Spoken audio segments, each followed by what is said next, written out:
Okay, everyone, it's 6 o'clock. I'm going to call the meeting to order. So welcome. We don't have a lot of members of the public in the meeting here, but I'm sure we have contingent online watching.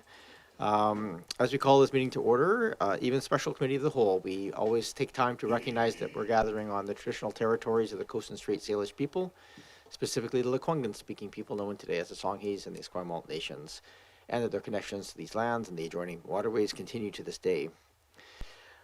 Up first, we just have approval of the agenda, and you'll see a recommendation there because our procedure bylaw doesn't have public input at Special Committee of the Whole. We are just going to have the motion to approve the agenda as amended to include public participation. Moved and seconded. Thank you. Any discussion on that? All those in favor? Any opposed? Not opposed. That carries. Thank you. We go straight to meeting matters, but I just wanted to kind of outline the process for tonight, both for those at home and for those in the room. This is the start of the budget process. This is the first of 3 planned meetings and follows the council priorities work earlier this year. We're going to try and keep the meeting to under 3 hours, but there's a lot to get through. We're not expecting to get through all the sections tonight. We do have multiple meetings allocated for this work. Just for managing the meeting perspective, there's some priority backgrounders in this package, and so we're going to deal with those first. I just had it flagged as a couple at least, or at least one that probably needs to go for discussion at the next council meeting. So that's fine. All we're doing tonight is recommending to council, so we'll just separate those and deal with that. But we're going to deal with the priority backgrounders first. They're the only sort of motions that we're really going to look at tonight formally, and they're only tangentially budget related, so we'll try and resolve those and move on. If the backgrounders are recommended, or number 9 is, I'm going to propose a motion, but I'll get to that if that happens.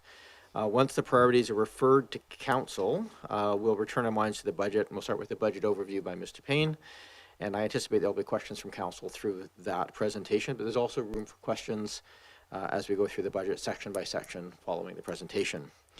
And that's what's going to happen. After the main presentation, we'll walk through each of the sections in the order that they're in the agenda, and so not in the order that they're in the financial plan, and we'll just flag those at each step so people can find the spot in the financial plan to have a look at those. The relevant sections will be up on the screen, and the public can follow along as well in the financial report, and staff will lay out the page number both for the report and for the section in the agenda.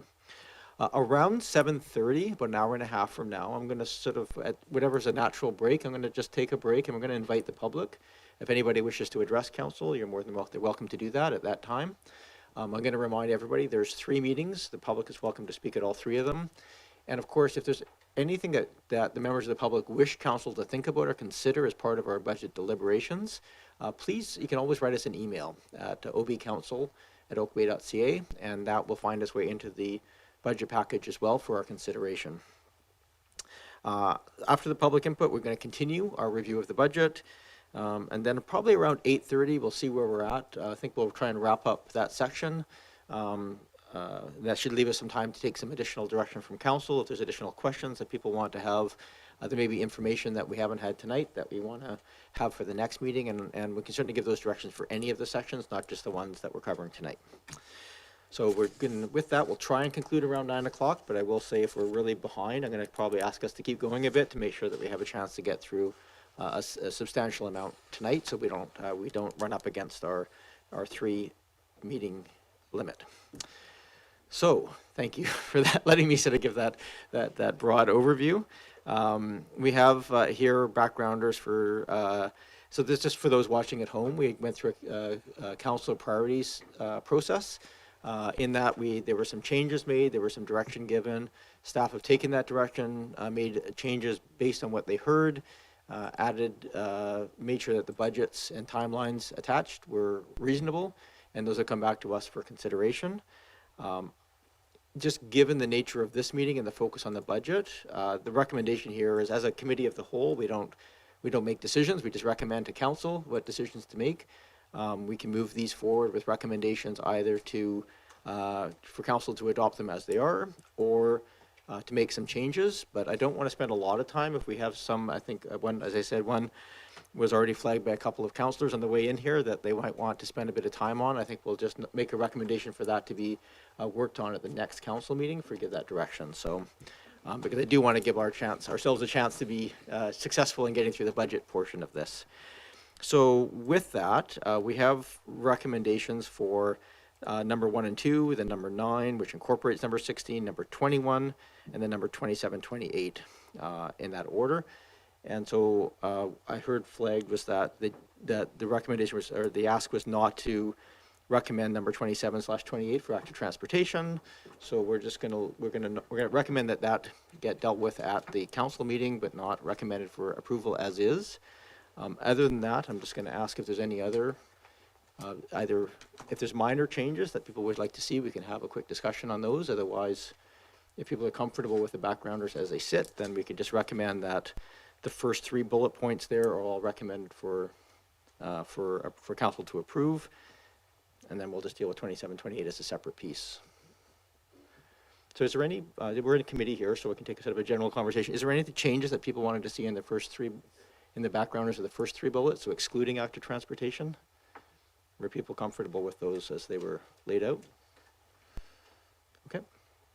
So why don't we can just take a motion then to, just to the record, the recommendation here is that the revised project backgrounders for the following council priority projects be received and approved by council as presented. So that's the first 3, excluding number 27, 28, the active transportation program. So moved. So moved. Moved and seconded, thank you.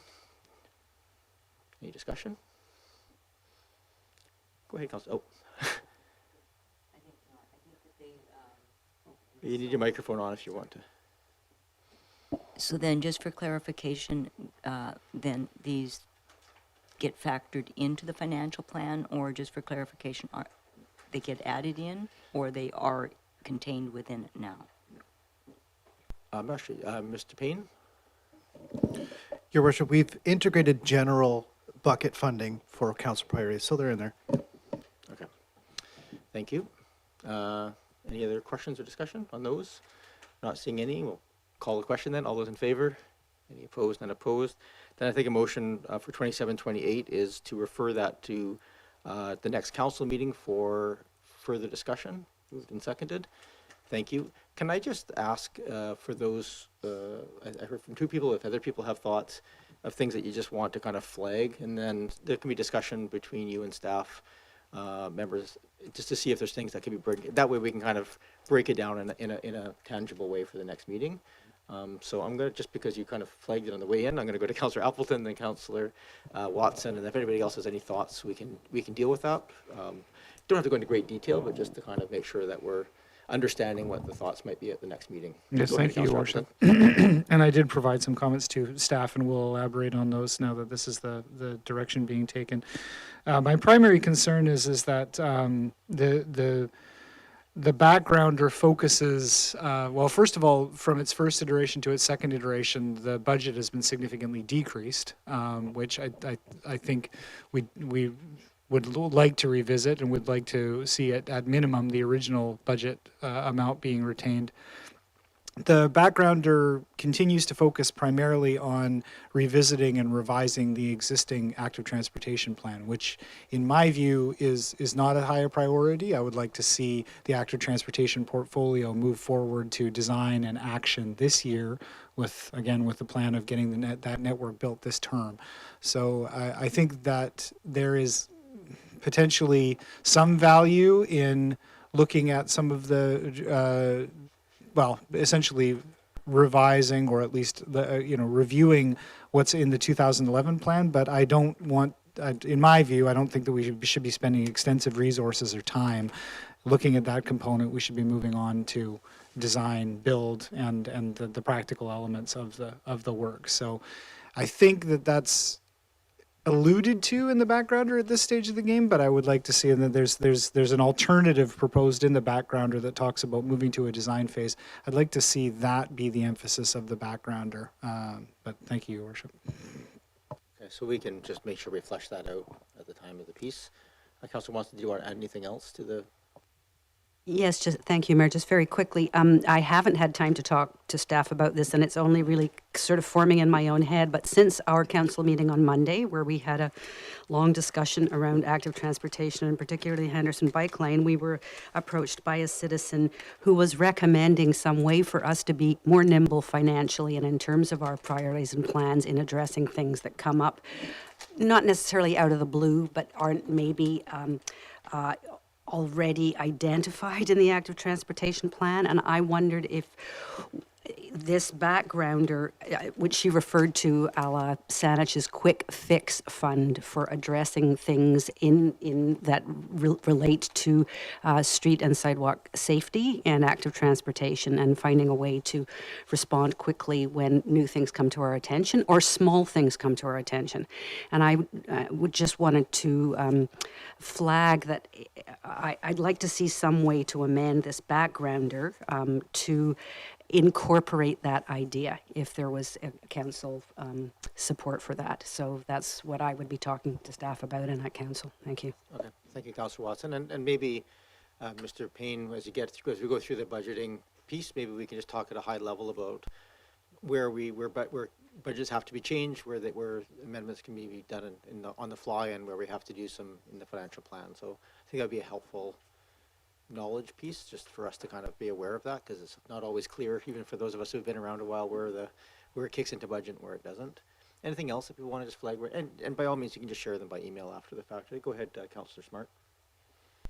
Yeah, I just had very similar thoughts in reading the new backgrounder, just wondering why the budget was decreased when I didn't hear that as a request going forward, and just also seconding the idea of having that quick start project budget so things could be implemented starting this year. And I think, yeah, in our meeting on Monday, some of the presenters had mentioned quick start projects like in Saanich, and just being able to, like almost COVID resilient style, be able to make some experiments happen that might inform later projects. Thank you very much. Just for my clarification, do we have an answer as to why that budget was dropped? I thought it was because, I assumed it was because there was less of the sort of detailed design work included, but do we know? Ms. Williams? Thank you, Your Worship, and through you to Council.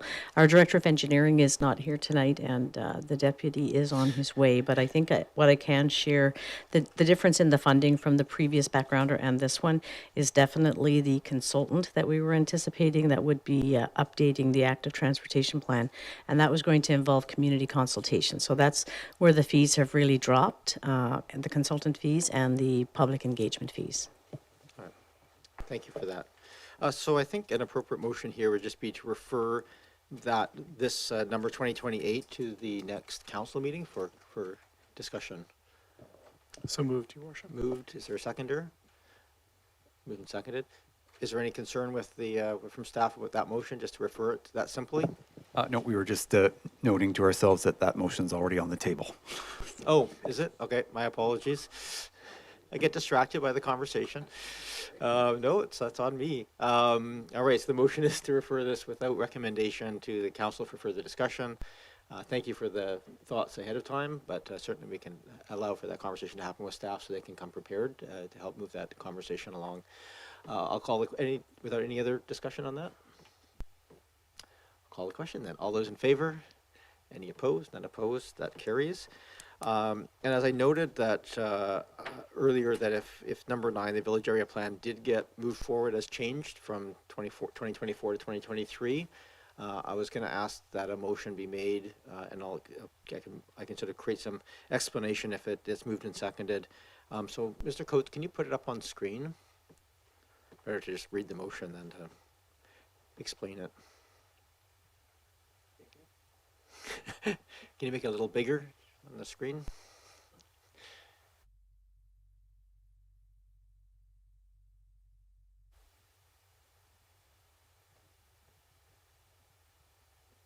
There we go.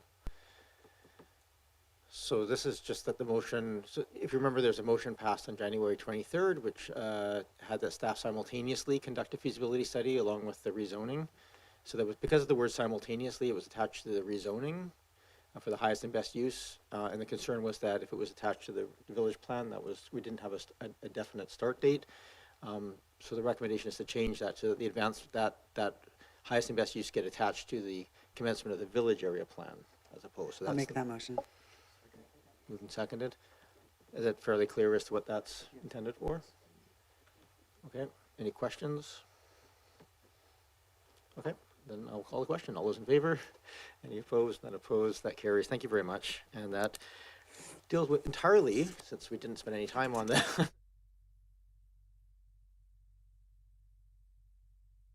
And we're just going to move on now to the budget portion of our discussion, which is what we're all here for.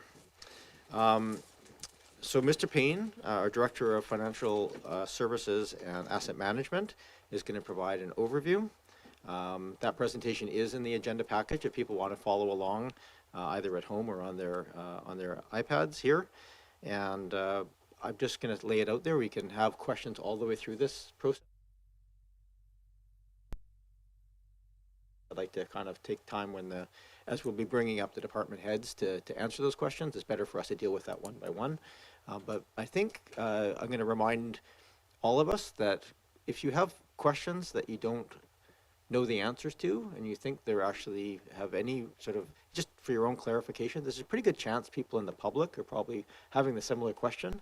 And especially for the two first-term councillors, I want you to feel comfortable just asking questions and digging in, because it's important that you have a sense of it. That being said, I know Mr. Paine will do a nice job of providing that overview and the framework for it, but I just want everybody to feel comfortable just to raise your hands throughout this whole process and ask questions. With that, I'm going to hand it over to you, Mr. Paine. Thank you, Your Worship, and good evening. I'd like to begin tonight just by introducing Linda McCarron on my left. She's the district's Deputy Director of Financial Services, recently hired just at the end of 22. Very excited to have her join. Very steep learning curve, but she's doing phenomenal, and she's going to be here to support me today. I begin the budget presentations just with a reminder that the district adheres to the GFOA standards for budget transparency. We were awarded for the 2022 recently. We'll continue to be awarded that. Once you establish that standard, it's not too difficult to maintain it. So we were awarded for 2022 just recently, and this 2023 financial plan is prepared to that same standard. So on the agenda for today's budget deliberations, first we'll start with budget principles, and I begin every single budget deliberation meeting by reiterating those principles, sometimes at a faster pace when we've been through it a couple times, but it provides the public with a good idea of how we put together the budget. We'll talk about the budget process and timeline. I'll give an overview of the big picture of the financial plan, what it looks like. And that's before we get into the details. Also, from a big picture perspective, we talk about our asset management efforts and our reserves. They're connected to our capital budget, so that's why they're there in the agenda today. Today specifically, we'll talk about different revenues outside of property taxes. We only spend today talking about that, so if council have questions about other revenues, now's a good time. We do talk a bit about departmental specific revenues when we get to departmental specific operating budgets, but there's a number of general revenues that the district receives, such as ongoing grants, 1% utility revenues that the public and council should be aware of. And then we'll launch into our operating budget discussions, during which the director of the department will be invited to sit next to me and answer any questions that council have after a brief presentation of that. In my experience working for the district, we've never got past the community building and planning presentation. But we have asked Engineering and Public Works and Parks, Rec and Culture to be here. There's lots in this general overview that pertains to their positions nonetheless, so it's always worthwhile having my peers around the table. But so we'll see where we get to today. Recognizing as well, it's a new council term, there's new council priorities, there's new council members, and it's always worthwhile reiterating some of the budget principles and questions that happen, so that might take time.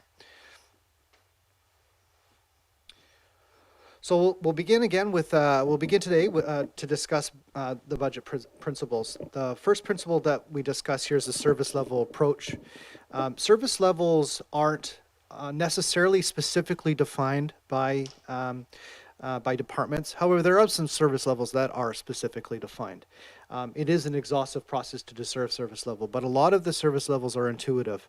Staff aim to retain the same service levels that were delivered to the community last year, and then we take signal from council to change those service levels. So if council feels that a particular service isn't meeting the standard that they expect, they can direct staff to improve that service level, or vice versa, reduce service levels, as was the case with the pool hours just recently. So, staff believe it's council mandate and governance to set service levels and visions for the community, and staff are to deliver those service levels at the best cost that's possible. So that's so we prepare a base budget based on that principle. We ensure that funding sources are aligned appropriately. So services that require the district to incur ongoing operating expenses. So every single year we would expect to incur those expenses are supported by revenues that we would expect to get every single year. So for instance, it would be inappropriate for the district to fund ongoing salaries of its staff using surplus from the previous year, because that surplus is not, it's finite, right? It's not funded every single year. We'll fund that with property taxes or utility revenues. There are one-time projects, and it's more than appropriate to fund one-time projects with one-time funding sources, such as surplus or reserves.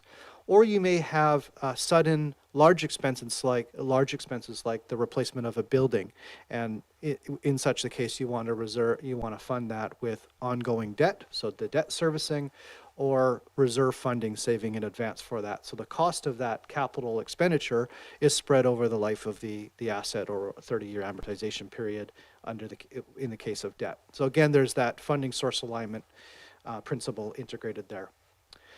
We really emphasize with council that the business of the district is ongoing. It doesn't stop January 1st. And so the direction that you give us in this year's financial plan will carry forward to next year. It's a 5-year financial plan. So any projects that receive funding in this financial plan, or any projects that receive funding in the 2022 financial plans, the assumption is we're going to continue with that funding, and we're going to continue to retain that funding unless at some point council changes their mind. So that's very much similar to the next principle here, which is that we are preparing a 5-year financial plan. Council, when you approve the 5-year financial plan, you're approving 5 years of expenditure authority for the district and for its staff to carry out your vision for the community. So in saying that, I say that when you're considering the financial plan this year, it's particularly important to consider this year as well as next year.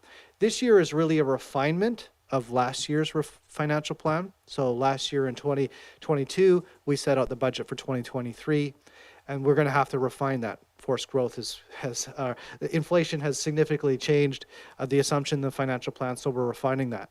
But council's service level vision remains the same.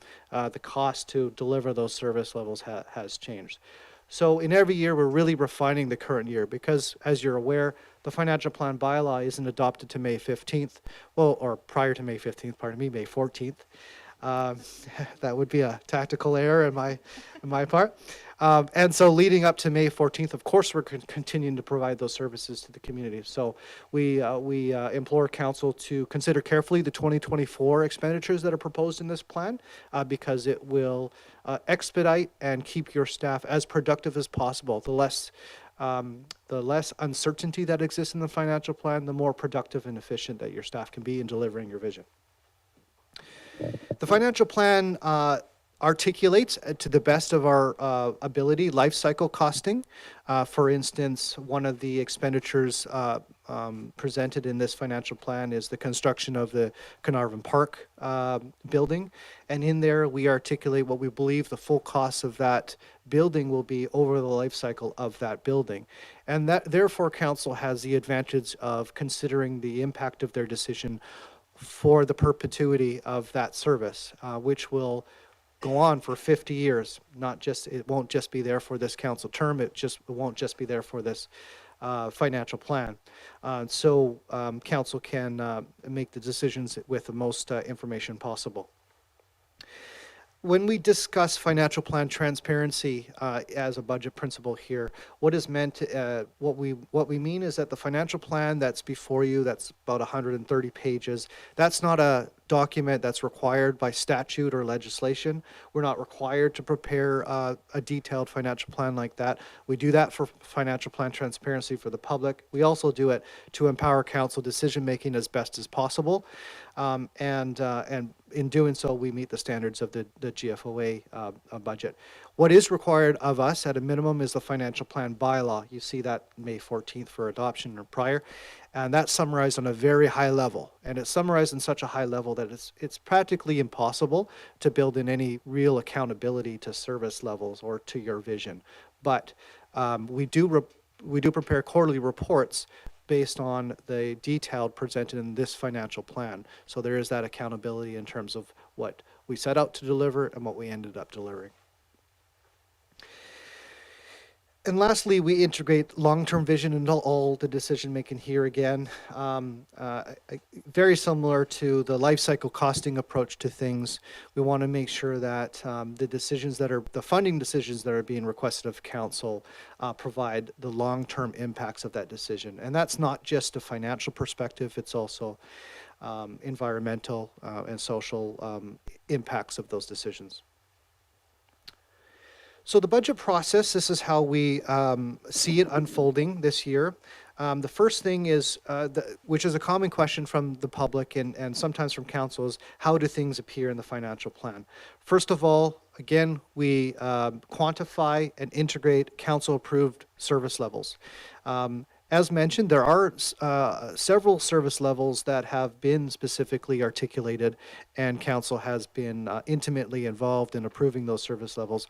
Some are implied, as mentioned, and so we use our best judgment to quantify what the cost to maintain those implied service levels are. There's also council-directed initiatives. One reason why the financial plan is being presented in March this year instead of February was so that we can make space for council-directed priorities over the last year. So, of course, council-directed initiatives are integrated. And then there's staff interpretation of actions needed to implement council-endorsed plans. I like to use the Urban Forest Management Plan as an example. There's several objectives in that plan that council has indicated they would like to see happen. And so we bring forward the cost to achieve that. And typically, it's important for us to articulate what those the financial impact of those decisions are up front, so that when you see those impacts articulated in the financial plan, it's not a surprise. What can be a surprise is the cumulative impact of council decision making, because you see it in piecemeal through the year. You'll provide us direction to do X, you'll provide us direction to do Y. During those conversations, we'll say, no problem, that's going to be a 0.17% tax increase. And then the cumulative impact, we don't really loop back until the end of the year. Not saying that we couldn't loop back earlier, but nevertheless, it all ends up in the financial plan that way. Again, I like to emphasize, and this takes a bit of discipline both with staff and both with council. We emphasize, what we recommend to be governance decisions versus operations decisions. Operations are responding to council direction for service levels, not setting service levels. And that's one reason why our approach at the district, which isn't the approach at every municipality, is not to ask for a financial tax increase target up front. Instead, we ask you what your service level targets are. Then we tell you what the cost of that is. Because if we set a financial target, then staff is put in the position of trying to adjust service levels to fit the financial target, which we see as a governance role. And in reality, it's not so black and white, right? There's always a bit of gray, but when staff and council adhere to that separation of roles and responsibilities, things run in this direction. I would like to remind reiterate what the mayor said, that public input is welcome at every stage. We're required as part of our budget process to invite budget input. That's what these budget deliberations really are. Not only are they a vehicle for council decision making, they're a vehicle for public input as well. When we prepare the financial plan, and again, this is I would say a somewhat unique approach. Not every municipality takes this approach when preparing the financial plan.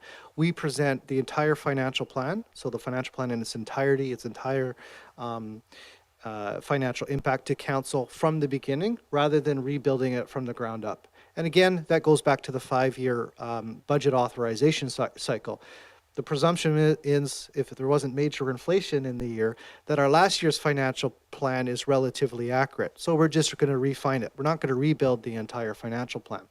And so we've taken that approach here. We've built the entire financial plan. Now, council is encouraged throughout the process to provide direction to staff, and in doing so. So if you want to adjust, remove funding throughout the process, we need to hear that in the form of a resolution. There are other approaches at other municipalities whereby all funding is approved via a motion. It's kind of the opposite here. It's like removing funding is directed via a motion, and both have their advantages and disadvantages. We believe this approach provides for a streamlining and a bit more certainty in the financial planning budget process. Because what can happen again is if staff are required to ask for funding approval every single year, then they tend to wait for that approval during these budget deliberations rather than proceeding with operations. So that's why we take that approach, but it's not law, so council has options there. I'd like to remind council that we take council direction for budget changes, and that's important as well, because we certainly do listen to everyone's input when it comes to the budget. But if there's to be a substantive change to the direction, which is what funding direction can change, we need to hear it from a majority of council. So we ask for a resolution if there's a substantive change to the funding envelope. Between now and on our last budget deliberation meeting, there will be some changes. I've already got some changes that I need to make to the financial plan. Nothing that substantively changes the big picture, but spelling, grammar mistakes, also, missed carryover budgets, things like that. We will note those at the very front of the financial plan so that the next version, anyone picking it up, can be confident that they're able to see what the changes are. And there's nothing that's put in there without clear council, without council clearly knowing that that's happened. Timeline this year. I have a question from Councillor Yes, Watson. thank you. Thank you, Mayor, through you to Mr. Paine. I just have a question about, I may be getting ahead of you and tell me just to hold off if I am, but as I understand it, once the financial plan's adopted and the bylaws adopted, there are still possibilities in the coming year to amend the plan if there's a change in direction. How does that work, and what effect does that have on tax? You've set a tax rate at that point. So what does that actually look like in practice if there was, and how large a change does it have to be before you actually have to amend the bylaw? Mr. Paine? Thank you, Your Worship, and that is an excellent question, and one that isn't in the presentation. So really a phenomenal question. The financial plan bylaw is summarized on a high enough level so it's quite broad and quite flexible. So quite often if council provides a different direction, we look within our current expenditure authorizations to say, we can probably do that without a bylaw amendment. Now, we can amend the bylaw throughout the year if we're going to exceed any of those high-level authorizations. But what you alluded to is we've lost the ability to collect tax that's required. So we would look towards reserves, surplus, or things like that. But generally, it's not common that we butt up against our expenditure authorization limits because of the conservative approach that we take. So, for instance, council has, approved in principle a number of council priority projects. I've front-loaded the funding for that in the financial plan, knowing full well we probably won't spend it all this year. We'll probably spend it next year, but there's that extra contingency space so that council switches direction. we're not going to exceed our funding approvals. Thank you. Can I ask one other question, similar status? The province has announced a grant coming. It's going to be out the next few days, I think, in terms of whatever. So if that's, I mean, it's early enough, I guess we can do that, but if that's extra money that may be available for capital projects, how does that fit into our financial plan? Do we have to sort of raise our bar in our capital expenditures in the financial plan, or would we just amend the financial plan if we wanted to spend more? Where does that actual process look like? It's actually a perfect example to demonstrate, my previous answer. Our financial plan bylaw, as it sets out right now, proposes about $30 million in capital expenditures. We doubt that we'll be able to spend $30 million in capital expenditures, maybe even half. A lot of it is, for instance, the uplands sewer separation, Humbert catchment. So supposing we get $1 million from the province and we want to spend on the capital expenditures, it's highly unlikely we'll need to amend the financial plan bylaw because we've got $30 million in room there. But we could, and since that's not a taxation source, we could amend our financial plan bylaw to raise it to 31 million, funded by this new grant. Excellent example, really. Thank you. Yeah. So, Your Worship, continuing on with the timeline, today is our operating budget discussion. As mentioned, I've never got past community building and planning, but we'll see where we get there. And typically we've got 4 meetings. And so what we do is we split the operating budget in 2, and the second meeting does the remainder of the operating budget. But given that we only have 3 meetings, we're going to start right on the capital budget, fill in the space, the next meeting. My peer group has been very kind to me because the uncertainty means that they all have to be here all the time. But it's great fun, so they're okay with that. And then March 17th, we'll finish off the capital budget, and then we'll wrap up with the big picture. Now, if we do need more time, we can schedule a committee meeting or even bring it forward to a council meeting in early April. The challenge is that we must adopt our financial plan bylaw by May 14th, which means at the latest, final adoption is going to be that first council meeting in May. So first, second, third would be that second meeting in April. So scheduling an early April meeting, there's not a lot of time between that and taking those decisions and putting in the financial plan bylaw. We'll do it if we have to, but it might require a special council meeting somewhere. So I just caution, if we don't get done by our third meeting, then we might be in store for a special council meeting, which I would be delighted to attend and present. And then following that, a number of bylaws that rely on our financial plan bylaw need to be adopted as well. We got 2 tax rate bylaws, Parks, Rec, and Culture fees and charges bylaw as well. Okay, so I'm going to move into the financial plan overview now. So this will just discuss what's proposed on a very high level. The 5-year financial plan proposes operating expenditures exceeding $260 million. I believe last year's financial plan was closer to $240 million or $220 million. So $40 million jump over 5 years. 5-year capital expenditure proposes $144 million, and that's a 56% increase from the total in the 2022 financial plan. That really represents significant expansion of our core infrastructure replacement programs, being pavement, storm, sanitary, sewer, and water. $8.7 million of that is contingent on grant funding, so it won't occur if we're not successful in grant applications. $50 million of that would be from borrowing, should council approve that, and then $85 million would be from reserves, and $800,000 from others. So what we'll see later on when we discuss the reserve, the capital expenditures, is that capital expenditures are funded by reserves. We're putting money in our reserves, and we're increasing the rate at which we put money in our reserves to the amounts recommended in our sustainable infrastructure replacement plan.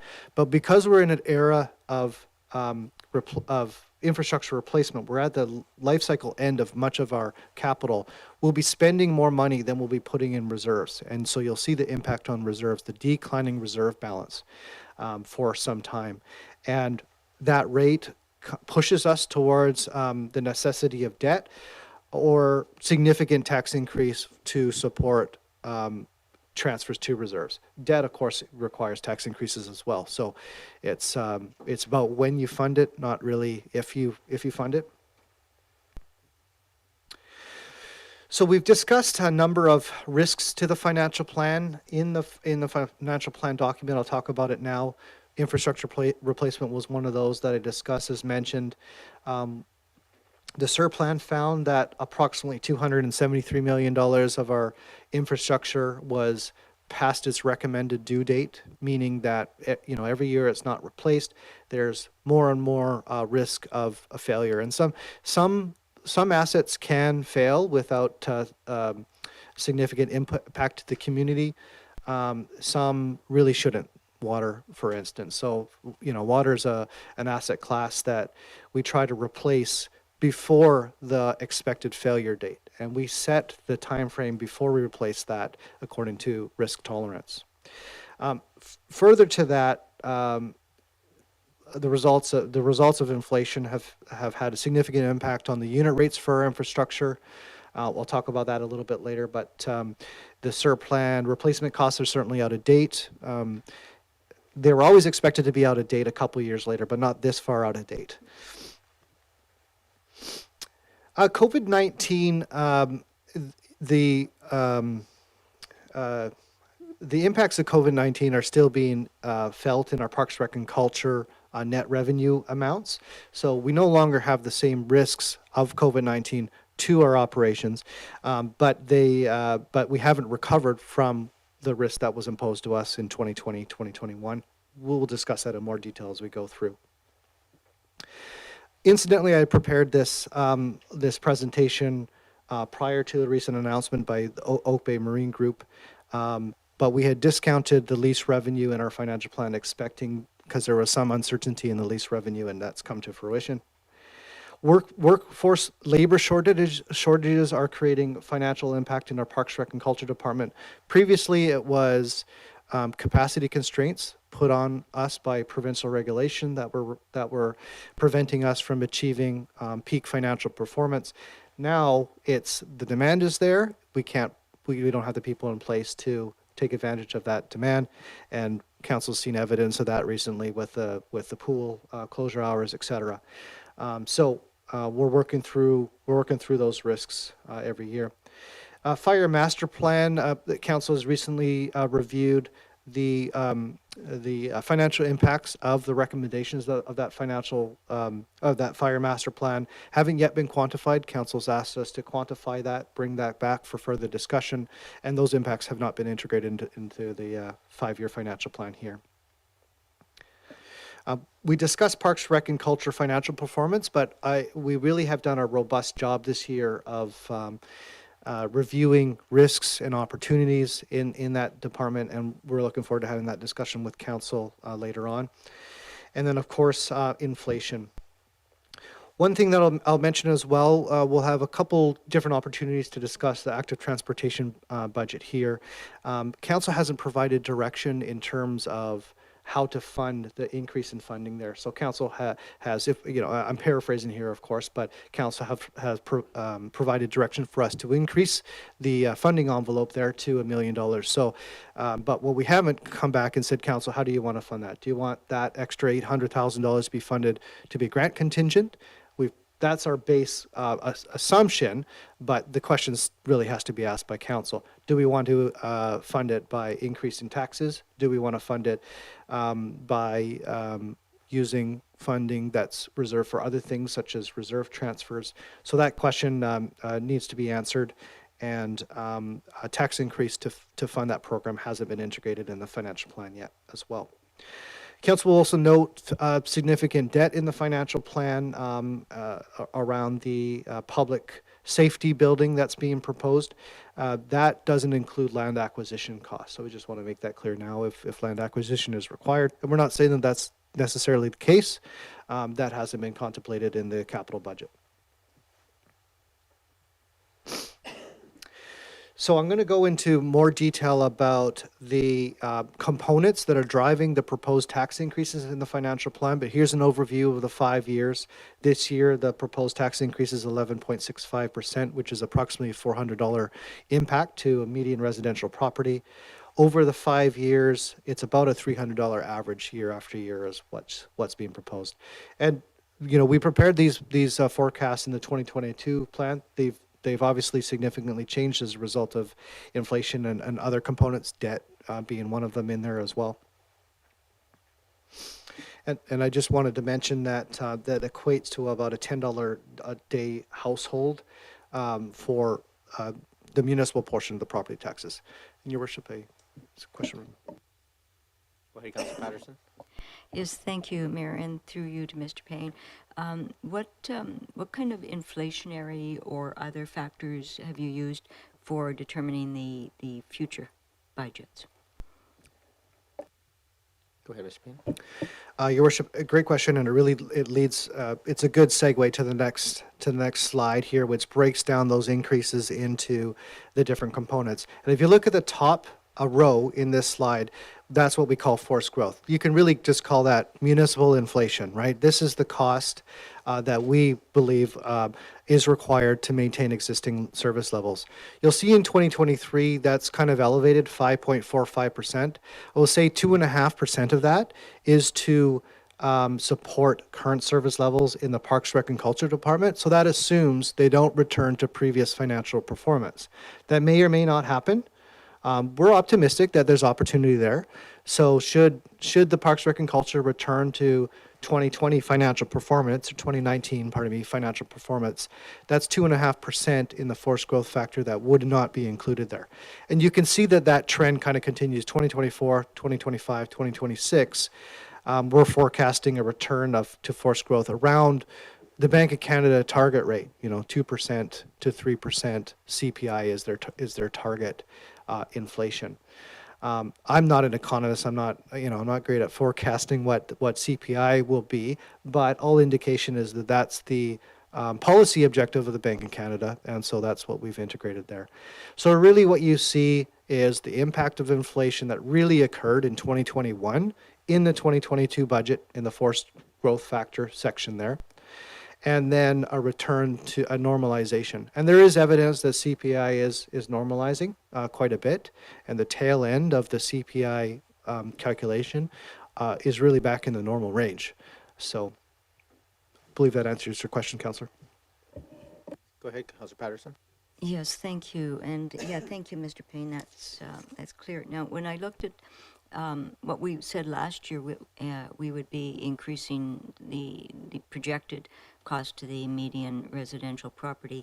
It was $155, and of course now we're at a higher amount, $328. So it is considerably higher. So based on the information then that you just gave us, the real risk factor in Oak Bay's budget is actually our recreation services. Through your worship, if we were to use 2021 as an example, the real risk is economics, CPI, that happen. Hopefully that's an isolated event. It doesn't happen. So there's a smaller risk but higher impact of that happening in the future. But in terms of what's projected for 2024 onward, and actually I apologize, I got the headings wrong here. It should be 2023, starting in the left-hand column, to 2027, so apologize for that. So yes, that would be the main risk factor in 2024 in terms of forced growth. Yeah.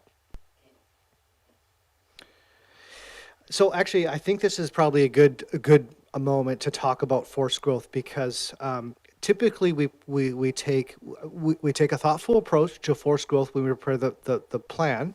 But it's not so startling in most years. And this year, it's a bit jarring, right? 6.94%. So I wanted to discuss the thorough nature of our analysis in arriving at that. Now that 6.94%, it doesn't just represent inflationary increase, it also does represent council decisions that have been made. We call that forced growth because when you adjust service levels, it forces that increase into the budget, and it's not a decision that we're to make. So some examples are the Oak Bay Marina lease decision, council remuneration, other service level things make that up. But the majority of that forced growth is economic factors beyond this council's control. So what we do, we zero base budget for what we can in the financial plan, and that just means for the items that we can predict well, we go in and predict exactly what we need for that budget. So salaries is a prime example. It's very easy to forecast what the salaries are going to be. We've got a collective agreement that provides the hourly rates, and we integrate that. There's no question that that's what that is. And then we look at other classes of expenditures. Now, in this case, well, first of all, wages. One reason why wages has increased more than what the QP increase was last year is because the 2022 financial plan didn't anticipate the increase that we saw in QP wages this year. So in 2022, we'd integrated between a 2 and a 2.5% wage increase for 2023. In reality, that was 4%. And the prior year, 2021, was also higher than we had expected. So the compounding impact of that underestimate creates really a 5% lift in wages this year for forced growth as opposed to the 4% increase. Now, other classes of expenditures vary in varying detail. So this is why we took a close look at every class of expenditure. For instance, our natural gas, that's up by 20%. Our equipment costs, so gasoline, repairs and maintenance supplies for our equipment pool, that's up 10%. Insurance, for instance, that's actually flat. So there's a 0% tax increase in there. CPI for Victoria indicated that supplies, just office supplies, were 3%. So we use a 3% increase to supplies. So we took a careful look at each one of our classes of expenditures. And when you mesh that all together, on average, we got a 6.9% forced growth.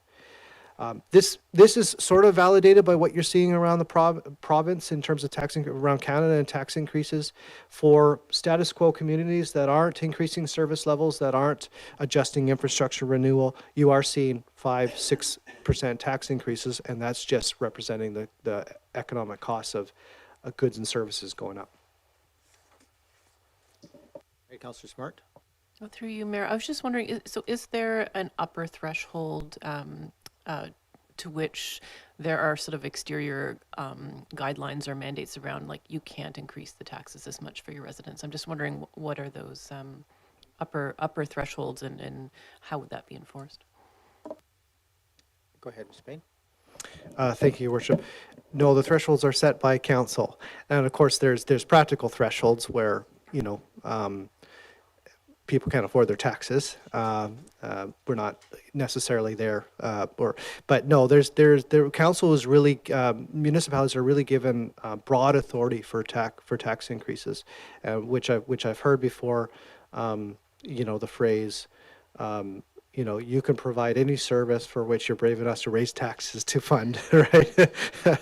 So, but I always say council's always in a challenging position because, of course, the community wants high quality services and not have to pay for it.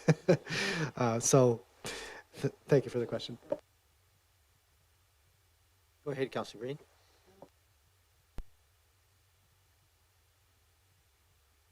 Thanks very much. I just wanted to suggest something. As you were explaining, for instance, forced growth, would it be possible, and I don't mean to create more work, would it be possible to have a short glossary of the terms that we embed in the financial plan?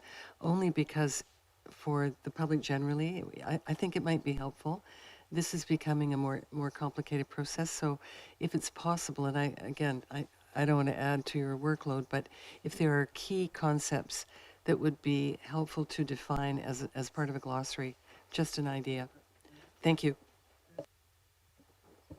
Through your worship, yeah, there is a definition in the glossary, but to the councillor's point, in our summary in the beginning of the financial plan, I concur that a greater explanation of forced growth and why it's appropriate would be warranted and would be valuable. And one of the things on top of that I would like to do, this is kind of time permitting, is a schedule at the back of the financial plan that outlines all of these forced growth by cost object, so that anyone can look and see, oh, okay, wages are going up 5%. Here's a description of why that is. Oh, natural gas is 20%. Oh, insurance rates, we're in a hard market right now. That's 14%. Now I understand. I understand it, rather than we do a departmental level budget presentation and we just say, well, 6% for police, right? And so having it by cost object would provide greater transparency, credibility, and understanding. So I appreciate that comment. Thank you. Please continue, Councillor Green. Thanks very much, Mr. Paine. I really appreciate that. And I think the reason I'm suggesting it is that there's so much fear right now about taxes generally, and the media doesn't help that either. But I think if people have a better understanding about taxes, it should help, hopefully, bring a greater understanding in terms of tolerance. It's a tough one, and I know you had some questions around equity and thresholds of people's ability to pay and so on, but it might help to sort of quell some of the fear. And anyway, thank you. Thanks, Councillor Green. Go ahead, Councillor Watson. Thank you, Mayor Murdoch. Just to Mr. Paine, yes, and just following on what you were saying about adding that information, I think it would be helpful, including the weights that each of those factors contribute to that increase, because you see 6.94, staffing clearly had itself a larger increase than anticipated, but how much does that contribute to the 6.94? So that is helpful to know as a councillor and a member of the public. Thank you. Thank you. Any other questions of staff at this time? Thank you very much for those comments. I have just one question. When you talked about life cycle costs being built into the capital pieces, we haven't typically funded very well for replacement. So I'm curious, does the life cycle cost sort of cover maybe a 30-year amortization of the purchase cost plus the maintenance over this maybe 60 years, and then continuing that payment through to, so we have a full replacement cost maybe in 60? Where does that decision to actually start funding a replacement kick in, or is it now built into our process? Thank you, Your Worship. We articulate life cycle costs basically on new capital. We don't bother with existing capital because the idea is we've got to fund it, right? So it's not helpful for your decision making. So the Carnarvon Park building, for instance, we will describe the life cycle cost over the expected useful life of that asset, which can be between 50 and 75 years. Yes, if we use debt to fund it, we have to amortize that cost over 30 years maximum, but council has the ability to kind of spread that cost depending on your policy. So we describe the cost over the life cycle of the asset. And that cost does not include replacement costs at the end of its life cycle. No, it includes the original capital costs, so the replacement cost at the beginning of the life cycle. So, yeah. So I just want to describe a couple more things with this slide. There's a couple more cost objects here that council should be aware of driving this forced growth. Liability insurance, for instance, is up 15%. And property insurance as well is up, and we've been in what they call a hard market for a couple of years here. We've integrated 6% increases after this year for insurance costs. We'll see how that pans out. And we're also, unfortunately, we've got an experience adjustment factor for our liability because we have a lot of claims, and whether we're at liability or not, we have a lot of claims because our assets are at the end of their useful life. So more flooding occurs and things like that. And so unfortunately that drives up our liability premiums. And then we have been increasing. Oh, sorry. Thanks for that. You did touch on one thing that I was looking at, but perhaps you could just touch on benefits cost increases. I know you talked about wages and you talked about the workers' compensation base ratings and things, but what about there was the federal enhancement for the CPP, that continues? When does that? Mr. Paine? Through your worship, I can't remember specifically when the enhancement to CPP discontinues, but it is a significant increase every single year. That's one good example. WCB premiums for our industry are escalating at a fast rate because not only are the premiums going up, but the coverage height is going up. So we're covering people for a much larger portion, and the things we're covering them for is expanding, such as PTSD and other things like that. This was the first year that the district in many years actually saw a reduction in our specific premium. The industry increase overall trumped our decrease, but that's evidence of the investment we make in occupational health and safety over the last couple of years. We've actually decreased that premium. But there's ample benefits that are increasing our benefits costs. Just simple things like paid sick leave, which I know we have in our collective agreements, but we have auxiliaries now who are subject to paid sick leave. So that's a legislative change that the province made, and it imposes costs on us. And the way we do that, of course, we increase our benefits loading percentage as it comes up every single year. So, yeah. Mr. Paine, please continue. And then I guess the last cost, so legal costs. Legal costs have been, our budget has been under budget for several years, and we've spread the increase of that. So it's not really a forced growth factor. We're just trying to get that budget up to an actual budget according to historical records for some time. And we're just spreading that increase over several years. So I've been doing that since I've been here in 2021. We've increased the legal budget by 15%. It's still not adequate based on historical actuals, but we're getting there. Okay, Councilor Green? Just very quickly, do we actually retain a legal firm on a continuing retainer or not? Thank you. Go ahead, Mr. Paine. We have, we actually have several. We work with several, and it's generally based on their area of expertise. Now, sometimes there's a project that will require a legal retainer, Oak Bay Marine lease negotiations, for example. So you will actually have a contract or a competition for that. But generally, we retain the services of several legal firms. Yeah. Thank you. Please continue. Thank you. And then there's the last really cost driver. There's a number of unique contracted services. So, for instance, we contract out to the commissioners for parking enforcement, and that's done in accordance with our RFP. We do the same thing for Victoria Animal Control Services. So we've got multiple year contracts in place for those services, and so we know what the cost is going to be, and that's our forced growth for those services. So before I move on to the next slide, one thing I also want to point out to council, which is council prerogative, really is how we fund the debt servicing on here.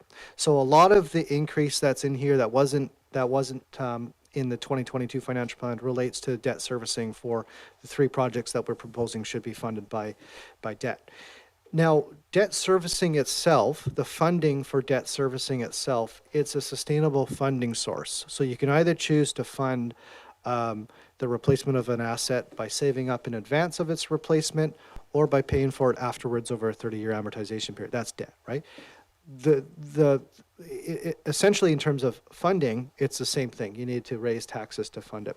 So council could choose to fund some or all of this debt servicing by using our infrastructure replacement stream. Mind you, that would result in our reserves declining at a faster rate than they are forecasted to now. So, there's some, ultimately there's lots of room for council to vary what we've put in here, but there's certainly there's good budget principles if you wanted to use those infrastructure funding streams rather than a tax increase to fund all or some of that debt servicing.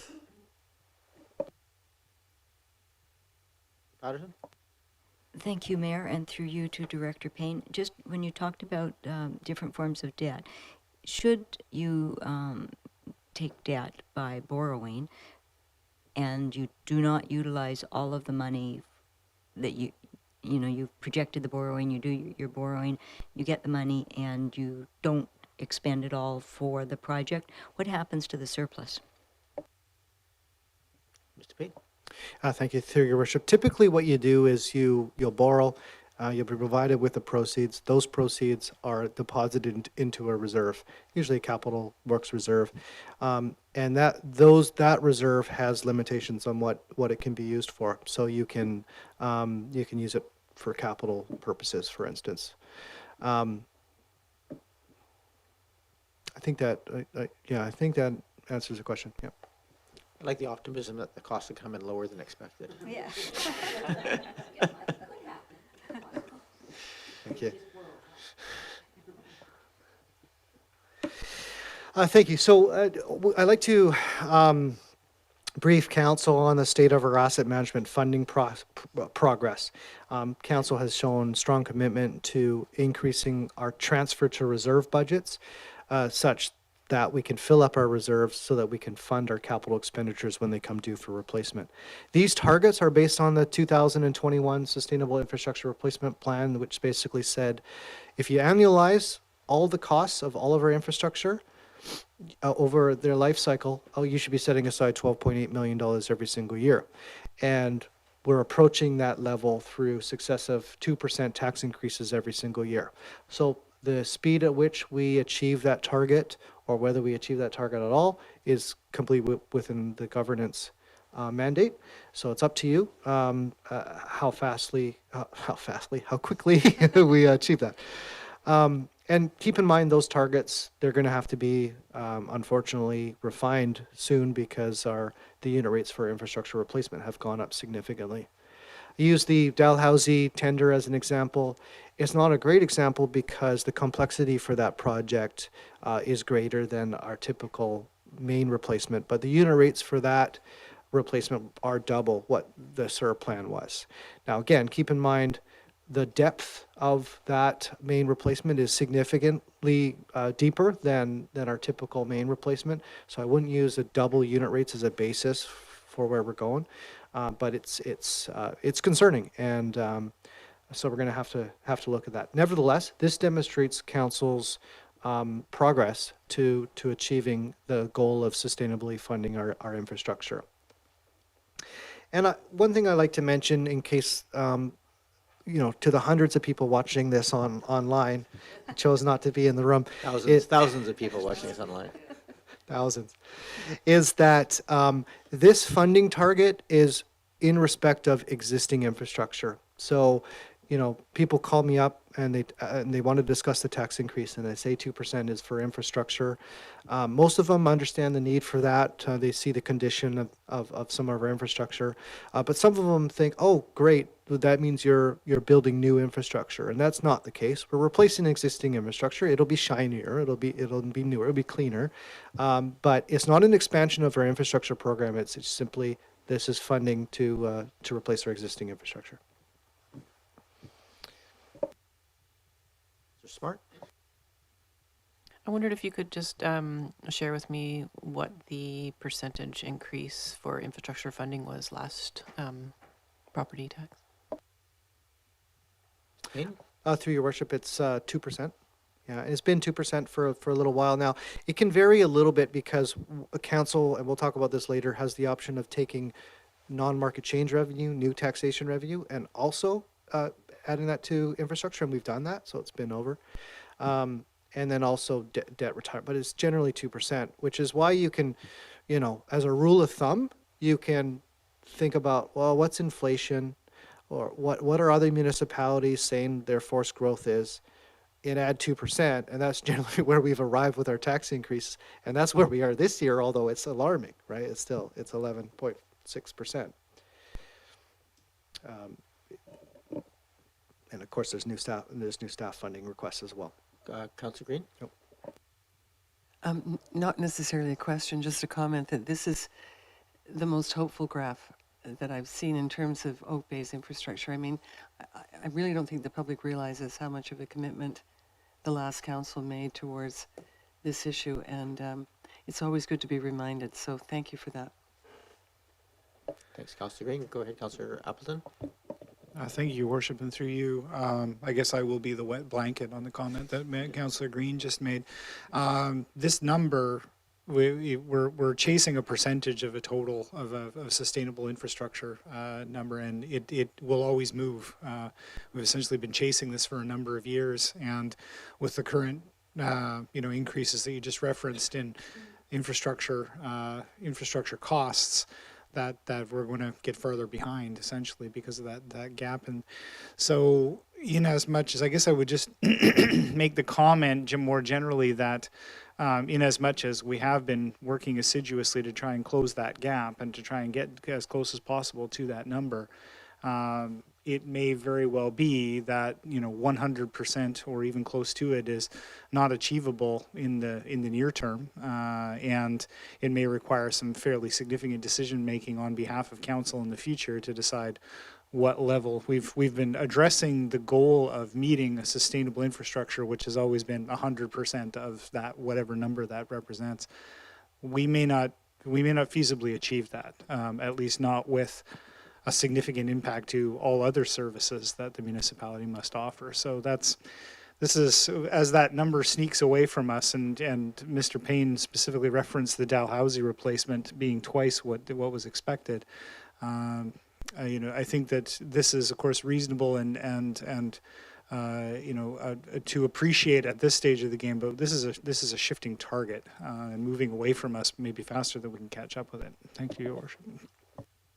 Yeah, I'll be a little bit of a warmer wet blanket than that, just because I do appreciate we're still a 2021 year, so we're not so, at least we're not counting like 2016 dollars or something like that in this scenario. But yeah, I think it's going to be a long steeplechase to get to that last fully 100% funding. But boy, we're sure in better shape now than we would have been if we hadn't been doing what we've been doing. So go ahead, Councillor Patterson. Yes, thank you, Mayor. And I also try to be somewhat optimistic. The numbers are daunting for the district, but I think too that this is really based on a 100-year plan, and that while it's theoretical, it's good practice to do that because you're looking at the life of the district's infrastructure. But I think that the point that we will reach, hopefully, at least 5 years down the road, is greater certainty, because as we start doing projects, the experience and hopefully the background information that we get for that will help us gauge not only the funding that's required, but the level of risk associated with any of our decisions. Right now, it is largely, I think, Mr. Paine would have to agree, theoretical about some of this, but over time we will get greater certainty and hopefully also greater efficiency. Thank you. Go back to you, Mr. Paine. Thank you. Okay, so we'll talk a bit about debt. We always talk about debt, but debt is certainly going to be more of a focus in this financial plan given the significant inclusion of debt. There are statutory limitations to what a municipality can take on in terms of debt. We can't exceed that debt servicing limit. Typically, approval of the electors is required. That means that we have to provide an opportunity for either a referendum to occur or I'm sorry, I should know the term. An approval process. Alternate approval. Thank you very much. There is a threshold under which elector consent isn't required, and that's if we're at 5% or less than our statutory limit. There's a 30-year maximum amortization on our debt. It makes sense considering the bond markets that's required to obtain the debt, but it's unfortunate in some cases because what it means is that a generation is being forced to pay for the life of an asset that will last 80 years over a 30-year period. And all bylaws, a bylaw is required, so council has to approve a bylaw to borrow, and ministry must approve it as well because they look at our debt limits and whatnot. So the debt limit is essentially this. We can be spending 25% of our annual controllable sustainable revenues on debt servicing. So that's interest and principal. So that doesn't set a gross debt dollar value. It says this is how much of your, basically your tax and user fees can go towards debt servicing. That's 25%. And you think about that, that's quite significant. We have, $30 million we got $50 million in sustainable controllable revenues. So we could be spending 25% of that, $12.5 million on debt servicing. Right now, we're spending less than $300,000. So the limits are quite large. All borrowing must go through the MFA, and they must receive support at the regional district. They take on joint and several liability on our behalf, which reduces our risks. So if we go bankrupt, they will take on that debt, and that also keeps our debt servicing costs very low because that risk profile. Getting ahead. So in this plan, should council approve the plan, and should we actually move forward with the capital expenditures and the borrowing and everything that's required to achieve that in the amounts that the financial plan forecasts, we will be at 21.1% of our debt limit by 2027. Currently, we're at 2.3%. So it shows the magnitude of the debt that's being proposed. The majority of that, the public safety building, there's Carnarvon Park as well, and then there's some water main replacement as well. If I may. Hey, Councillor Watson? Yeah, just an observation about that, and back to our earlier discussion about information for the public. It might be helpful, I don't know, it may well be in there, and I've missed it, but it might be helpful to be able to compare our up to this date, low debt levels to typical approaches around the province. And even at 21%, we would be a lot lower than a lot of municipalities. So if there's some way to insert that into the budget discussion, I think that would be helpful for the public, because they may look at this and think, oh my goodness, that's a tenfold increase. But in fact, it's really quite reasonable in comparison to many other jurisdictions. Go ahead, Councillor Green, and then Councillor Appleton. Just quickly, Mr. Paine, would you mind commenting on Oak Bay's borrowing history? Because I think it would be helpful for our new council members to understand that. I know that we've talked about borrowing before, and so anyway, I just wondered if you would mind clarifying the history. Yes, thank you, Your Worship. I don't have specific details for you. What I do know is we've got, one outstanding debt that's going to expire in 2023. I believe that was for Parks, Rec, and Culture recreational facility, and very little debt before that. So I think in general terms that describes our approach to debt. And to build on what Councillor Watson had to say about approach to debt in the province, municipalities recognize the exceptional borrowing costs that we have access to, and so they make use of that debt quite often. They'll wait until they absolutely need to spend the money, they'll borrow the money. That's not uncommon at all. Municipalities are sort of, I'll use the term waking up to the value of setting aside funds in advance and the investment returns that you can leverage to offset borrowing costs. That's really where the opportunity cost is in a proactive reserve savings program as opposed to debt.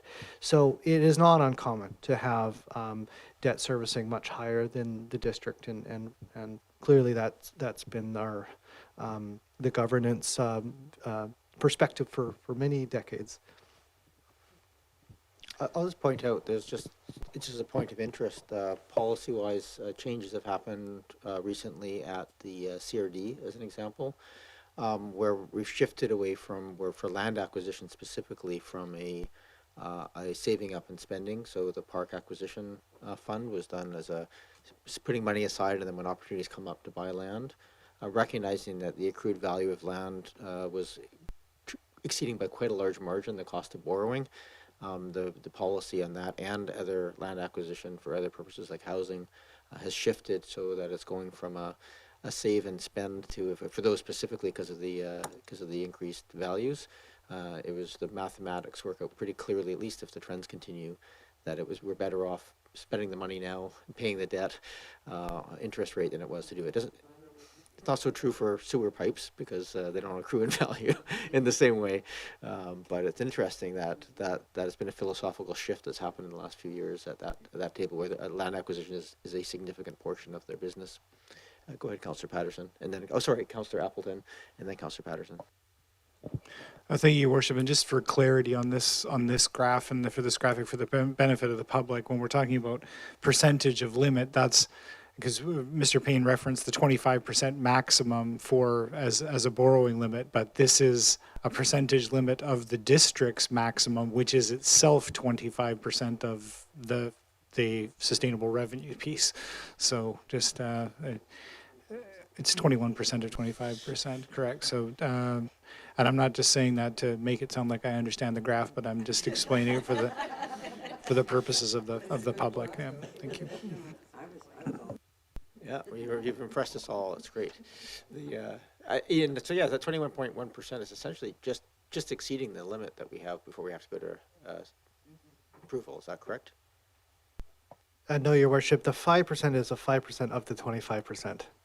So this essentially is 20% of 25%. So it's 5% of our controllable sustainable revenue, but we can only borrow up to 25%. So Councillor Appleton had it spot on. Yeah. Thank you, Councillor Patterson. Yes, thank you, Mayor, and perhaps Mr. Paine could comment on. I have noticed in the period 2011 to 2020, there was considerable borrowing by all of the municipalities because we were at record low borrowing. While it didn't happen in this district, it did in many others, but I've noticed that there is now also a trend of those municipalities who did high borrowing to be pulling back now, and they were actually repaying the debt that they secured at very low interest rates. So we have a little bit of a disadvantage. So I think when you look at the charts of the debt that is owing by other communities, you have to have knowledge also of what rates they secured their loans at so that you can really gauge how you compare. Is that correct? Yes, Your Worship, through Your Worship, that's absolutely correct. Really, the debt servicing, our debt servicing limit, for instance, has really come down because debt servicing costs have gone up over the last year significantly. So it's not just the proportion of the debt servicing limit that you can compare, it's the total cost that's being imposed in debt servicing. So that's an excellent point. I just wanted for clarification there too. Most of our borrowing through the MFA, because it's bond-based, et cetera, it can't be paid off more quickly if you want to, for the most part, correctly. We're stuck to those terms. There is an early payment option. However, the way that it's structured, the Municipal Finance Authority, they provide actuarial adjustments, which is a reduction in our principal payment, and it compounds near the end of the term. So it's almost never advantageous to pay it off early because they owe you all this accrued interest you're going to get. So, but some people, some council have the strategic policy of just not wanting debt, so they'll pay it off. But there is a cost to that. Councillor Braithwaite. Thanks, Mayor. And something that Councillor Patterson just said just makes me want to ask this question, in that she mentioned that many districts had increased their borrowing. And if all of the districts around here, all 13 of us, increased our borrowing, and because the regional districts, all of us are jointly liable for it, is there a limit that the MFA will say, out of all of you municipalities and districts, this is the limit, and so now Oak Bay, you want to borrow money, but you can't because we're already at our limit of what we can sustain? Mr. Paine. Your Worship, no, they'll adhere to the 25% limit already imposed by legislation, and I might as well just mention as well, the Municipal Finance Authority has the statutory authority to levy a property tax on every property in BC. They charge you 4 cents a year or whatever it is. They don't want your 4 cents, but they want the authority to levy a tax in case someone does go bankrupt, and that again leads to exceptionally low risk for their investors. Appleton. Thank you, Your Worship. So just a question arising from that. Just out of interest, when borrowing, I'm going to assume that the types of things that you can borrow from the MFA to cover are within a certain bracket, that there are certain categories that you can borrow for, to which I assume would fall into the typical categories of things that a municipality or a local government might need. What level of detail is required? Is it adequate to say, we're looking for $10 million for sewers more broad, just in general, and that's adequate? Or do you have to have some degree of, Class C, Class B estimate to scope that work? Spain? Your Worship, no, it can be very broad so long as it meets the bare minimum, which would be for capital spending. Is almost all borrowing has to be capital spending. There's some exceptions to that rule.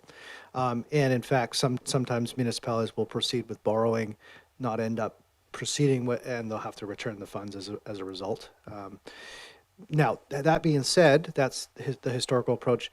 Municipal Finance Authority, they're a global, they issue bonds globally, right? And so they have to adhere to more social, environmental reporting so that their investors know what their funds are being used for. That's being demanded by investors around the globe now. So they are collecting that information proactively in advance of expecting to have to make those disclosures to their investors moving forward. So there's more detail that's going to be required moving forward. Thank you. Thank you, Your Worship. So I'll just go over our reserve projections, and you'll see that reserve projections they're quite closely related to our capital spending, and they're quite related to our debt. So every dollar of debt we take on is less money that we use reserves for. Every dollar of capital we spend that's funded by reserves is smaller reserves. Now, reserves can be established in many ways. They can be established by bylaw. We have one consolidated bylaw for much of our reserves. Reserves can be established by resolution. So council says, Chris, go set aside money for this. I'll do that. We don't need a bylaw for that. But you can easily reverse course. Bylaw, it's more difficult to reverse course because you have to repeal the bylaw. You can establish a financial reserve by financial plan. So one of our reserves is established by financial plan, and that's our infrastructure renewal reserve. Council actually hasn't provided any parameters for the use of that reserve other than its name implies it should be used for infrastructure, and you remain in control in terms of what that's used for because I bring it forward to you in the financial plan bylaw. So we won't go spend it on tennis rackets or something like that. We disclose proactively what that's being spent on. Reserves can be established by administrative judgment. So if the CAO says, Chris, can you set aside some money here for potential litigation or something like that, we can do that. That can always be overrided by council at any point. And frankly, we don't have any of those reserves anymore at Oak Bay. Last year, we allocated all of our surplus and reserves with your direction. So because, I think that's best practice in terms of transparency. Accumulated surplus is sort of a reserve. It's unallocated reserve. So if we have a budgetary surplus, there's extra money sitting there. We're establishing a surplus allocation policy so that we can bring it to council and say, where would you like to put this? Our policy recommends you put it here. And then there's some reserves that are required by legislation. They usually end up being liabilities. And then there's some revenue we receive with external limitations, like when you receive a grant that's for a specific capital project, that could be considered a reserve as well. So here's just a broad picture of all our reserve balances here. At the beginning of 2023, I'm projecting $59.3 million. We're still doing our 2022 financial statement, so this is just an estimate. You can see that it's made up of some reserves that are for specifically capital replacement or capital, and some are for very specific reasons. Here, for instance, you've got the Capital Works Reserve, $20.8 million. That's our primary reserve for infrastructure replacement, as well as the infrastructure renewal reserve of $20.6 million. So those two there is over $40 million we have set aside for capital replacement. And when you think of the fact that we have $30 million just in the capital plan this year, but there's a lot of money going in because every year you guys are putting in about $10 million now, as opposed to $3.7 million in 2017. And there's some other reserves there that are for specific use, climate action, for instance, major crimes, and there's some I would call dormant reserves, which have such a specific use they haven't been touched, and there's things we can do about that in the future. Now, one thing I provided this year, which I haven't provided in the past, is a breakdown of that Capital Works Reserve. So I'm just going to go back up to the slide here, and you see there's a line item there, Capital Works Reserve, $20.8 million. That's broken down further into a number of different uses here. And it's good information for council to know. So for instance, we've got an active transportation line item there for $1.1 million. When we allocated surplus last year, council agreed to put $1 million into active transportation reserve. So that can fund to some degree an active transportation plan, but don't forget that's not a sustainable funding source, it's a one-time funding source. And then there's other contributions that are made annually. Sanitary, sewer, and water, those utilities contribute funds to this reserve every single year. So there's a number of things there, and I thought it would just be a good idea to disclose that to council because we can disclose that anytime to anyone. Mr. Paine, can I just ask a question on the upland sewer separation shows there's 3.173. I thought we had more money than that set aside for upland sewer separation. Correct. It's in our infrastructure renewal reserve. Because what we had before was $6 million set aside as gas tax. It was a liability. And we came to council and said, we can't use gas tax to fund a grant-funded upland sewer separate. They will deduct that from their grant amount. So let's switch it. So we switched it in our infrastructure renewal reserve. And so that it's sitting there. Long story short. So there's an example of why it's helpful to break down sometimes these reserves into finer detail. I didn't do that for the infrastructure renewal reserve there, sitting at $20.6 million, but part of that is set aside for the upland sewer separation. So these are our capital renewal reserve forecasts from 2022, so the end of 2022 through to 2027. And you can see there's a large drop over the first couple years, and it remains relatively stable thereafter. But we're proposing, even after this time frame, that the capital renewal would really escalate, right? And this includes a significant escalation of our renewal for our core programs. We've put debt on there as well. Much of that debt again is for the public safety building, and so if we were asked to use reserves for that instead, we wouldn't have enough money to replace that building, because we're projecting $47 million in debt here, and at the end of 2027 we're projecting $27 million in reserves.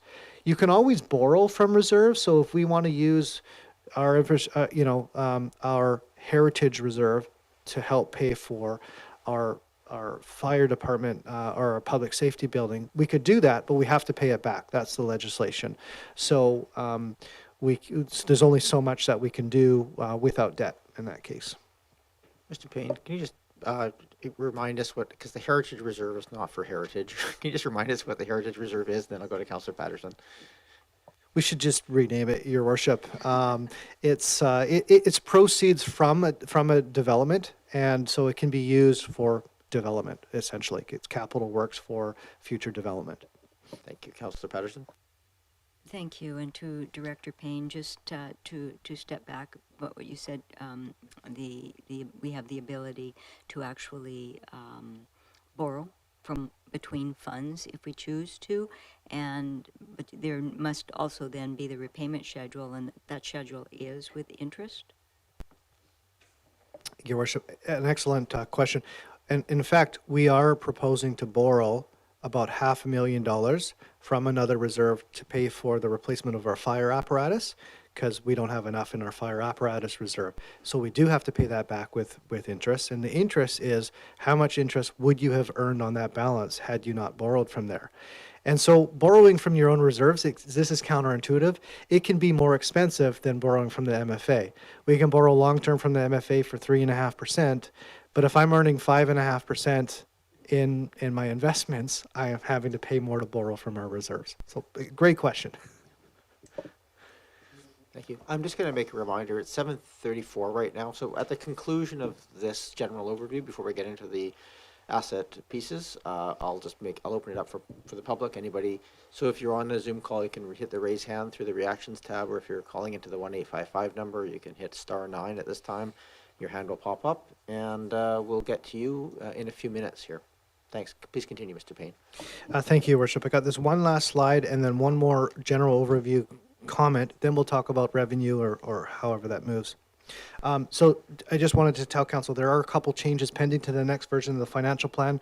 First of all, there's been some wage settlements from fire departments in the province, which can act as an indicator for us for 2024 thereafter. So I'll refine that. It's nothing too far away from our projections that we had prepared, but I think I should do that. There's some changes to the capital plan for Parks, Rec, and Culture. Won't change the tax increase because it's funded by reserve. And then, and I need to update the capital works reserve forecast because I did update it for the presentation here, but the beginning balance in the financial plan is not as accurate as it could be. So, Your Worship, one other thing I wanted to talk about before heading into the operating budget discussions is opportunities to reduce the tax increase this year if Council is looking for opportunities. And I've prepared a list, and I think I'll actually put it in the presentation next time so we can see it, of some things that can happen. And I've prepared it in order of what I would say least risky to most risky, because of course the financial plan forecasts impact, but it's never perfect in terms of forecasts.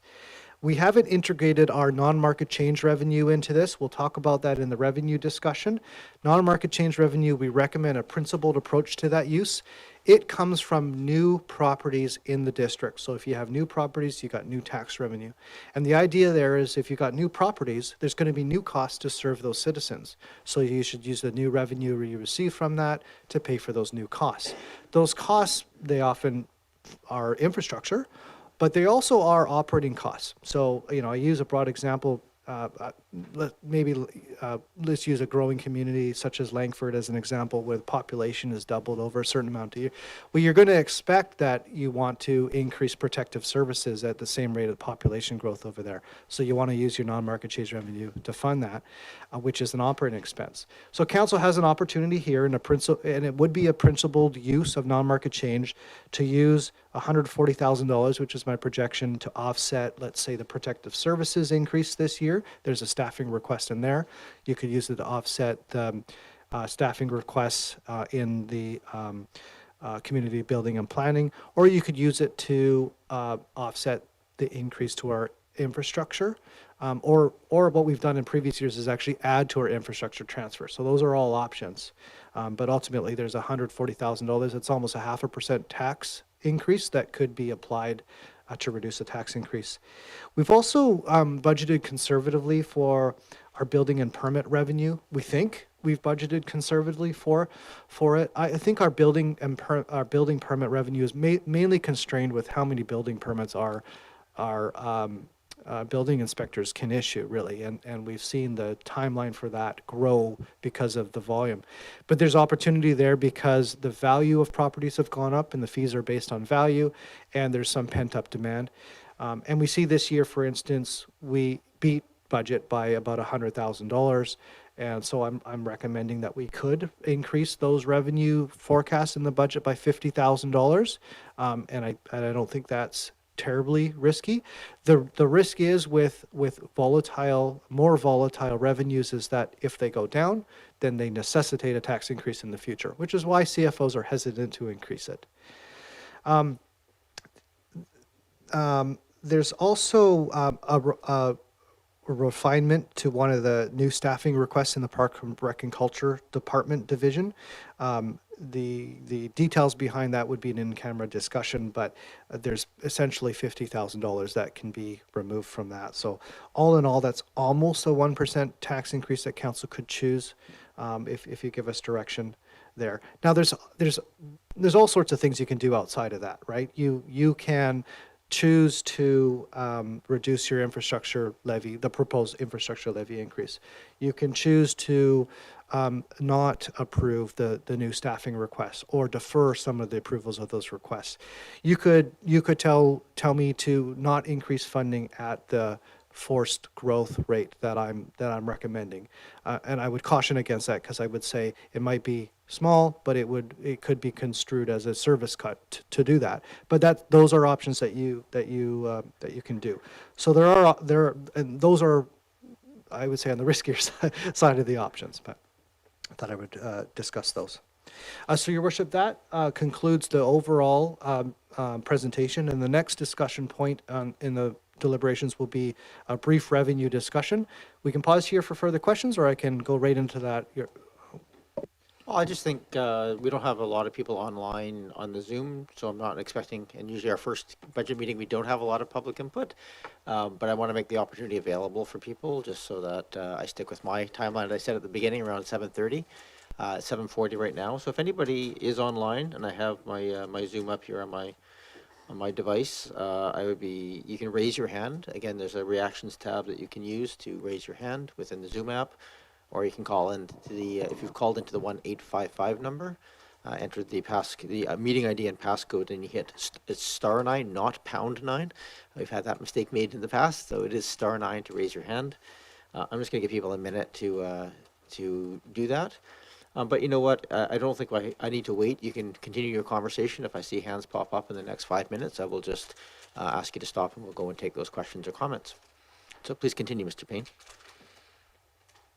Do people want to take a 1 or 2 minute break? Stretch legs. Why don't we finish the revenue discussion, and then we'll take a quick break. Thank you, Your Worship. I'll probably be through the revenue discussion in no more than 10 minutes, depending on the volume of questions, so happy to do that. So we'll start at page 30 in the financial plan, which is page 34 in the agenda for anyone following along. The first thing to discuss there is the new development taxation, also known as non-market change revenue. So we've discussed that a little bit here, so I won't repeat that.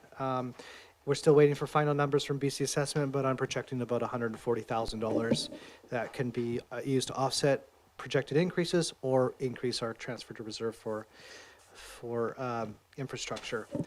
The next thing to discuss here is our boulevard frontage taxes. Public may not be aware, we have a boulevard frontage tax for a subset of the community that receives boulevard maintenance from our Parks Department. And the idea here is that we offset approximately 75% of the cost of maintaining our boulevards using that tax. So it's in the boulevard frontage tax is in what's called an improvement area. And an improvement area is instituted when a local group wishes to opt into a service. So they can opt out of that service, but they've got to do it on a block-by-block basis. So now typically what has happened is that our costs have exceeded our budget for several years. So for several years, we've had an administrative policy of increase in the boulevard frontage tax at a fast pace so that we can maintain that policy target of funding 75% of the boulevard maintenance costs. Well, last year, inflation was significant. So this year, we're proposing a 10% increase to that to offset the inflation, plus close the gap between what our funding level is and what we believe it should be. So if you look in year 2022 on the screen there, you notice that the levy divided by budgeted expenses in 2022 was 66%. Again, we want to get that target up to 75%. We think that's a fair ratio for those receiving that service. 25% is really the boulevards that exist in the district that don't benefit a particular property. They're just somewhere in the property. So that's funded by general taxation. So this year, again, because of inflation, the boulevard budgeted expenditures have increased significantly, but a 10% increase to that would still only get us to the 67% ratio percentage. So we're taking a gradual approach to that. Mr. Paine, and this is really through you to Mr. Meikle for, I think, when we get to the Parks, Rec and Culture budget discussion. This boulevard tax piece has been sort of a question mark for quite a long time. And in the past, it's been sort of deemed it's been reasonably handy because we have extra time and space in that they staff go around and do this work when they're not busy with other things. But we're in a different world now. We don't have this access to the same number of people. We're quite constrained. I think the question I would like to bring back when that comes forward is, does this make any sense? Like the service has become a bit of an issue over time. This cost recovery piece is a question mark. I don't think we have as many people demanding that their boulevards be watered, et cetera. So if I could just have that, I think it's a key question for us to discuss. But I also appreciate there is revenue here that would be lost, and are those costs going to drop proportionally, or do we have other fixed costs? So those are sort of the questions I think that should come back. Yeah, Councillor Watson? And I had a follow-up on that. I was curious to know if you know what proportion of our boulevard frontage, how many of these improvement areas are there? Because each one is created by an independent, but how many bylaws are there that actually do this for the municipality? Because they'd all have to be undone. Mr. Paine? Through your worship, we actually have one bylaw that has separated into numerous sections. Yeah, so it wouldn't be too difficult to untie that if we needed to. Yeah. Thanks. Thank you. I'm going to leave it for now. I think it's just when we come back together. Thank you. Okay, we can think about that during the PRC operating budget. Sure. Your worship, the next thing I'll talk about is the business improvement area tax, which is just at the bottom of page 31. There's not much decision making by council in respect of this tax, at least today. The BIA budget will be presented to council at the next meeting.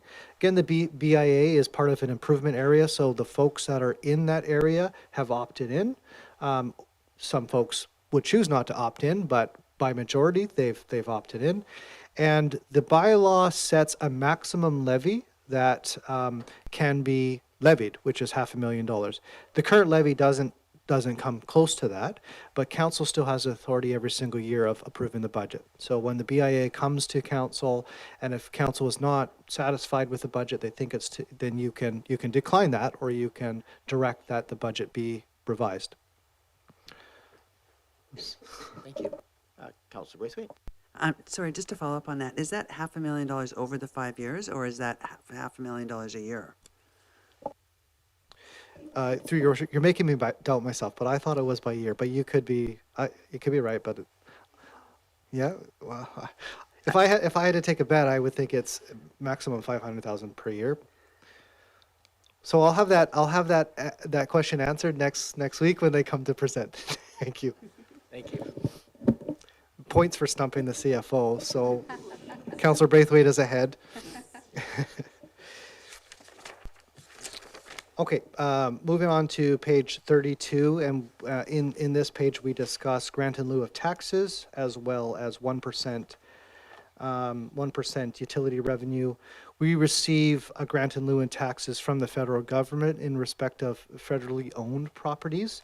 They don't provide a tax payment in lieu of taxes for parkland, but for improvements such as the lighthouse, they will provide some tax.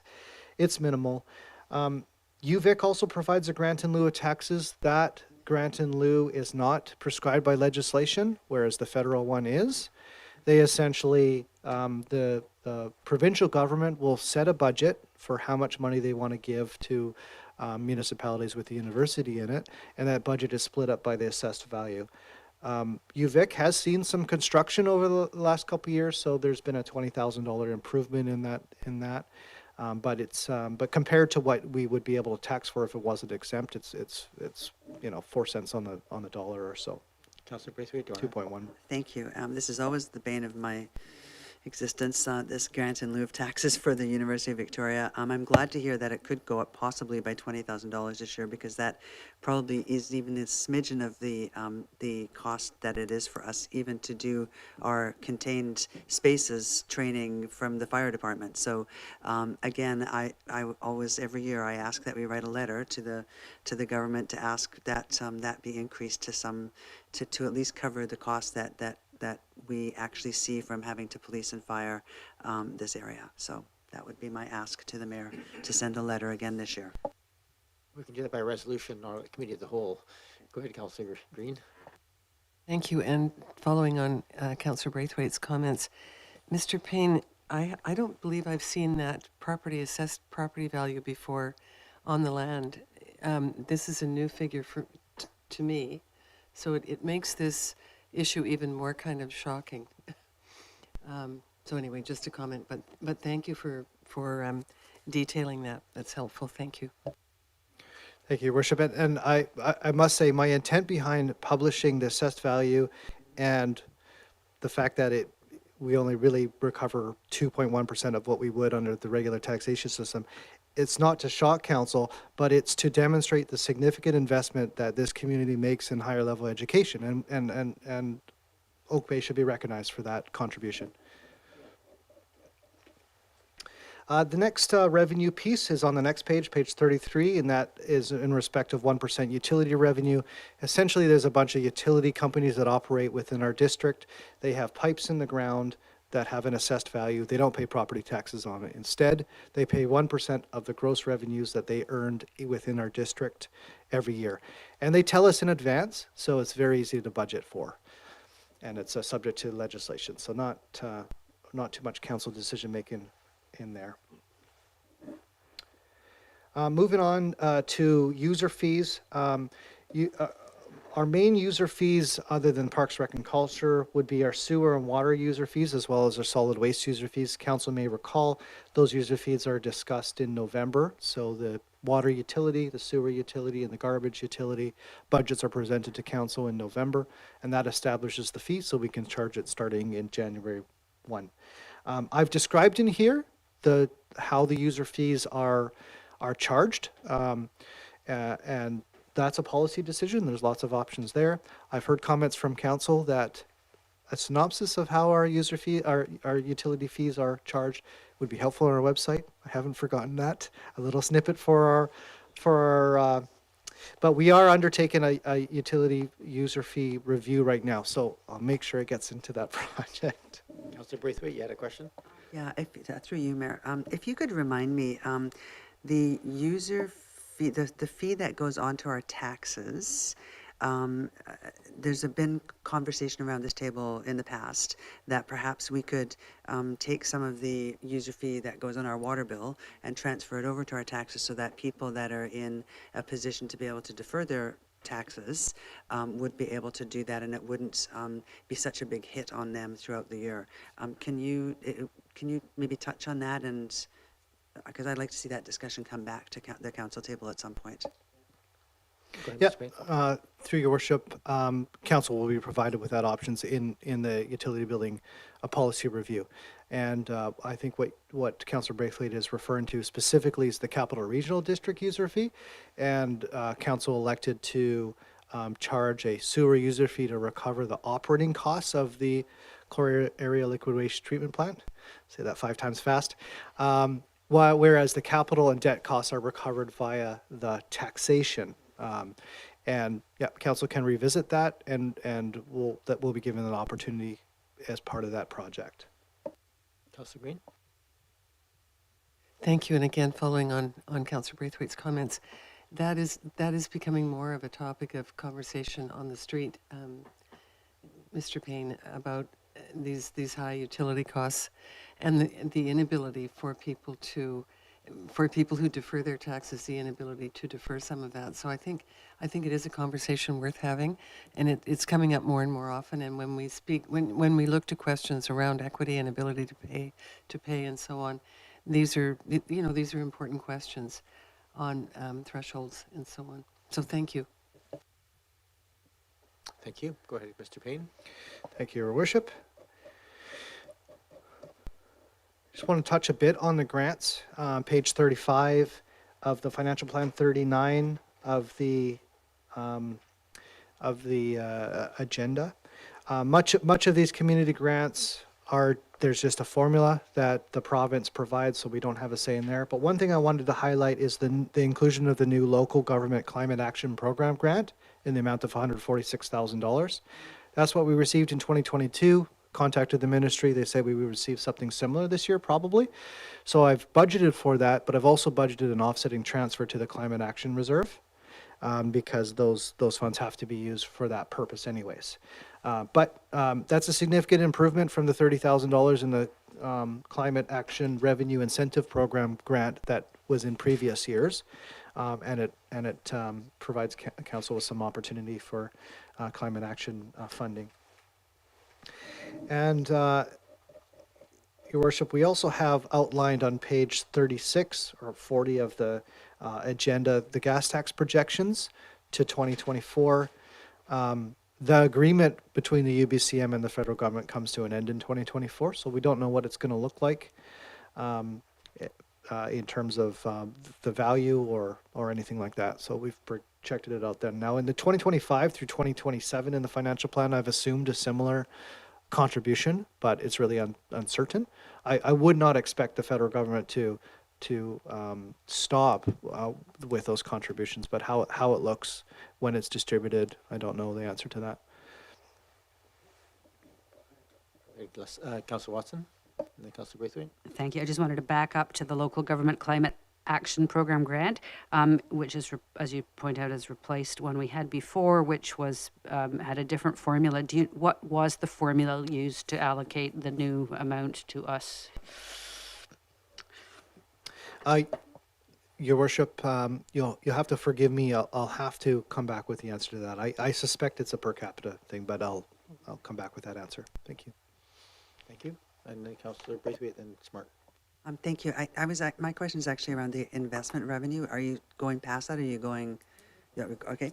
I know that on page 19 there was a line in the report that said that we had an increase of 639,000 or 96.55% in our investments, our projected investment return. So my question would be, what was the investment return in 2022, and how are we looking at increasing that by 96.55%? Your Worship, so an excellent question.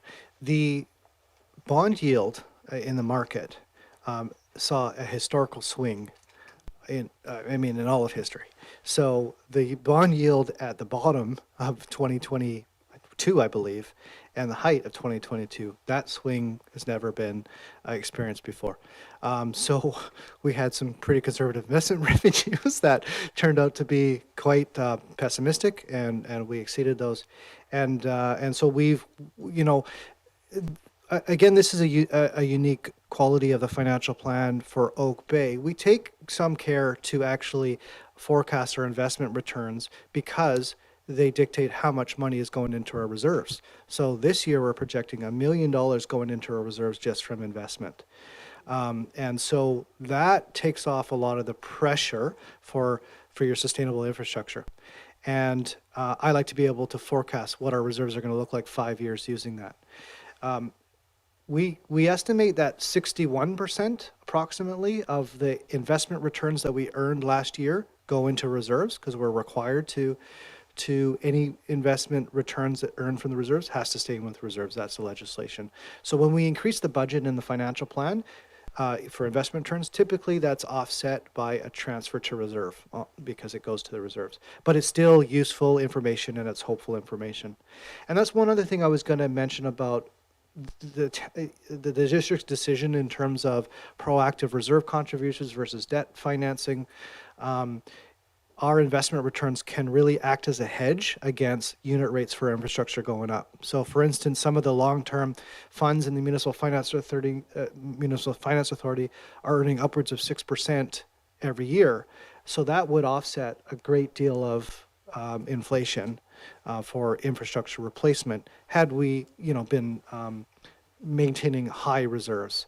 And maintaining large reserve balances, it's sometimes difficult to explain to the community why that doesn't represent an overtaxation, but it's a tremendous opportunity, and this sort of demonstrates that. So that question kind of actually made me discuss investment returns as detailed as I was going to. So I will. So that actually concludes the revenue discussion. Another question If from there's a Councillor Smart. Through you, Mayor, I just wanted to know more about the climate action revenue grant that you referred to. And is that the same as the local government climate action program grant? Is that all the same?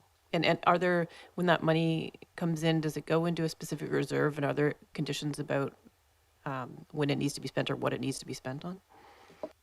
Go ahead, Mr. Paine. Yes, excellent question. So it is budgeted to go directly to our climate action reserve, which we haven't put any parameters on our climate action reserve other than what the name implies.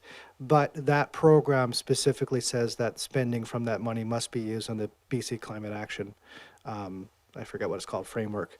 So that provides parameters on what it can be spent on. We have funded several projects in our special projects, mostly around CACOG recommendations. And those were originally funded from our climate action reserve anyways, but those meet the requirements of that program.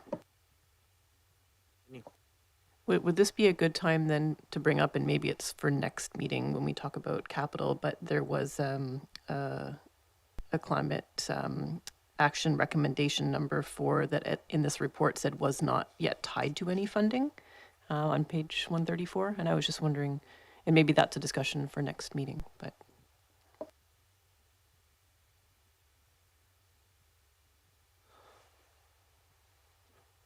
Oh, thank you, Your Worship. Now, I do believe that this project is funded, but I don't know if it's funded. I can look on our break whether it's funded from the Climate Action Reserve or just from general surplus. But we could change the funding source for that if council deemed that necessary. Absolutely.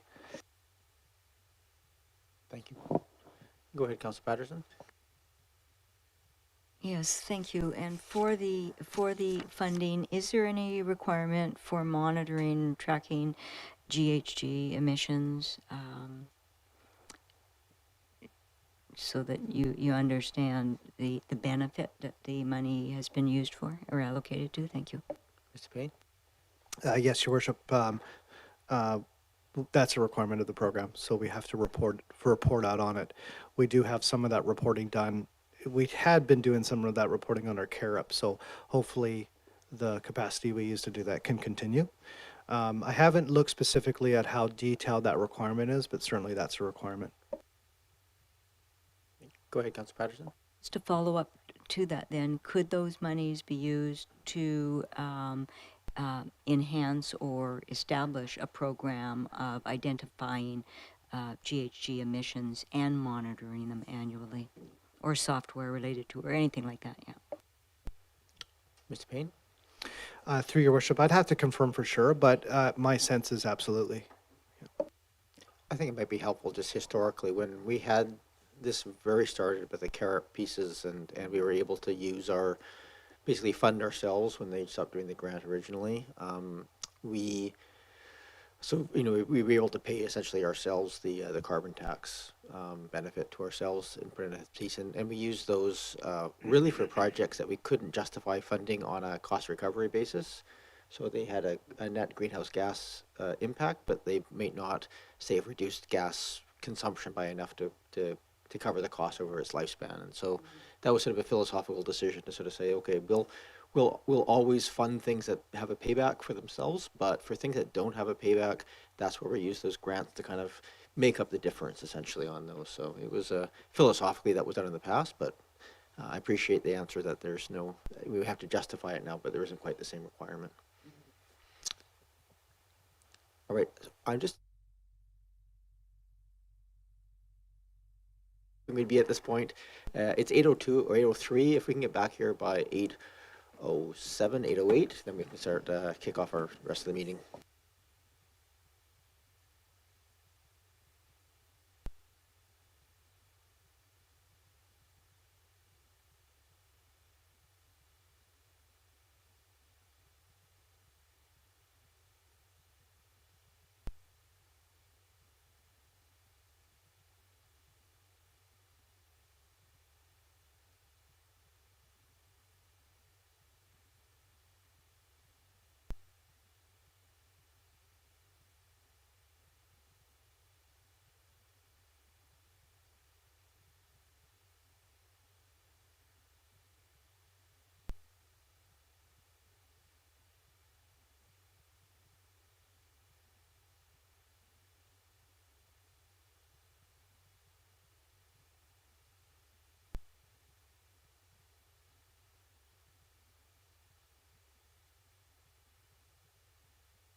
All right, I'm calling everybody back to the table. Everybody back to the table. We're going to call the meeting back to order.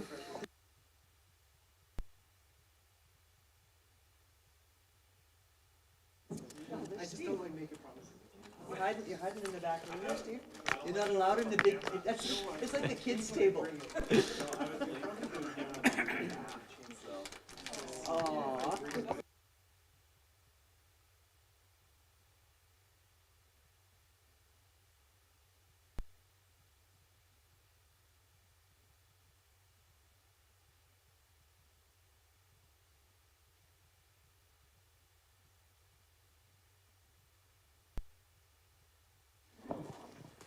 All right, I'm going to ask all members of council to come back to the table. And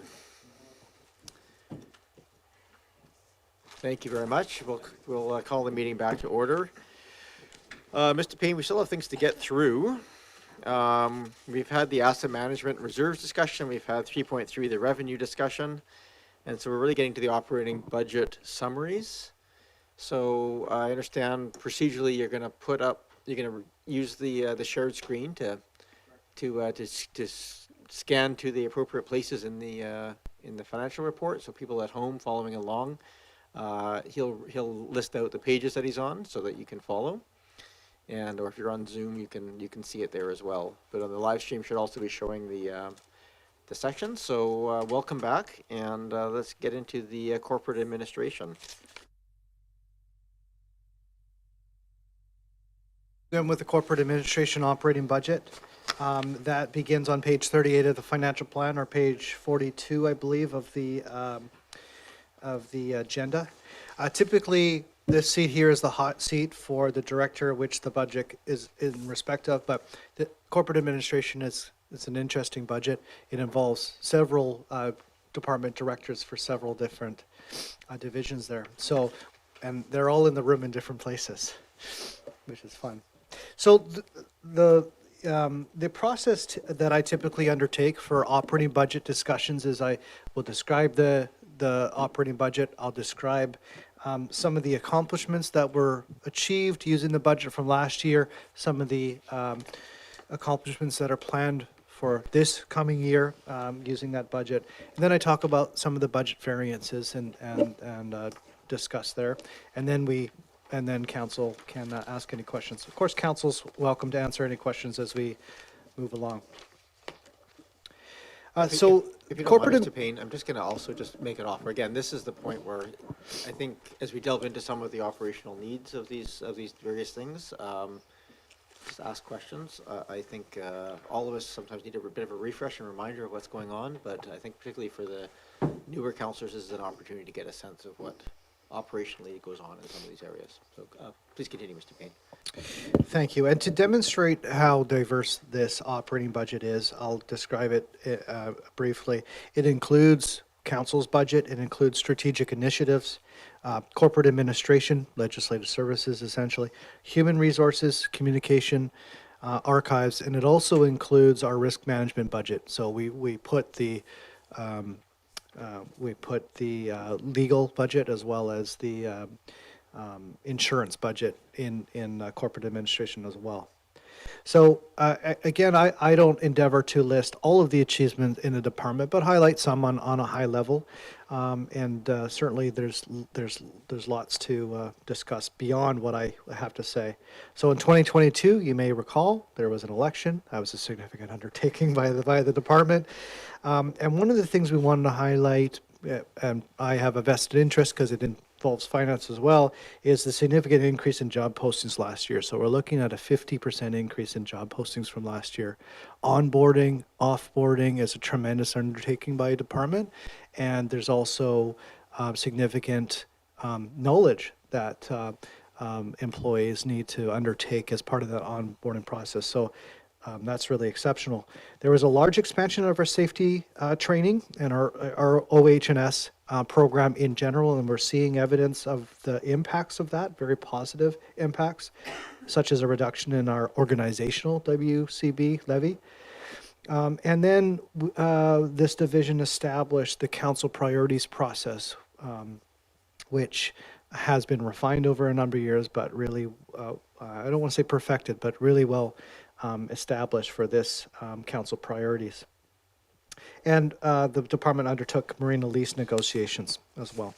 In 2023, the plans include to continue the expansion of the safety program as well as establishing a disability management oversight. There was estimates of upwards of 800 hours a year being spent by our occupational health and safety officer managing return to work and claims. And so there's actually, we'll talk about it later, but there's a proposal for a temporary funding for disability management contracted services to help reduce the costs that result from the return to work process and other claims.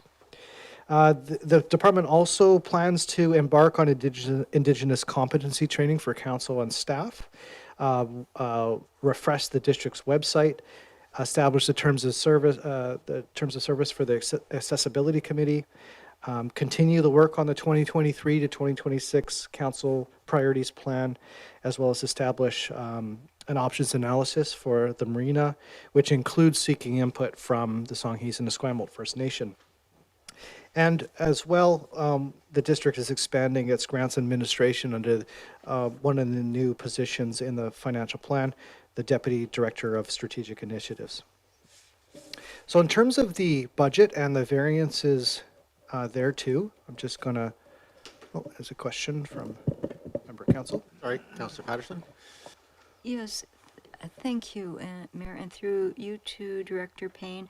I'm just wondering about the district-wide job postings. We've seen a considerable increase from prior years.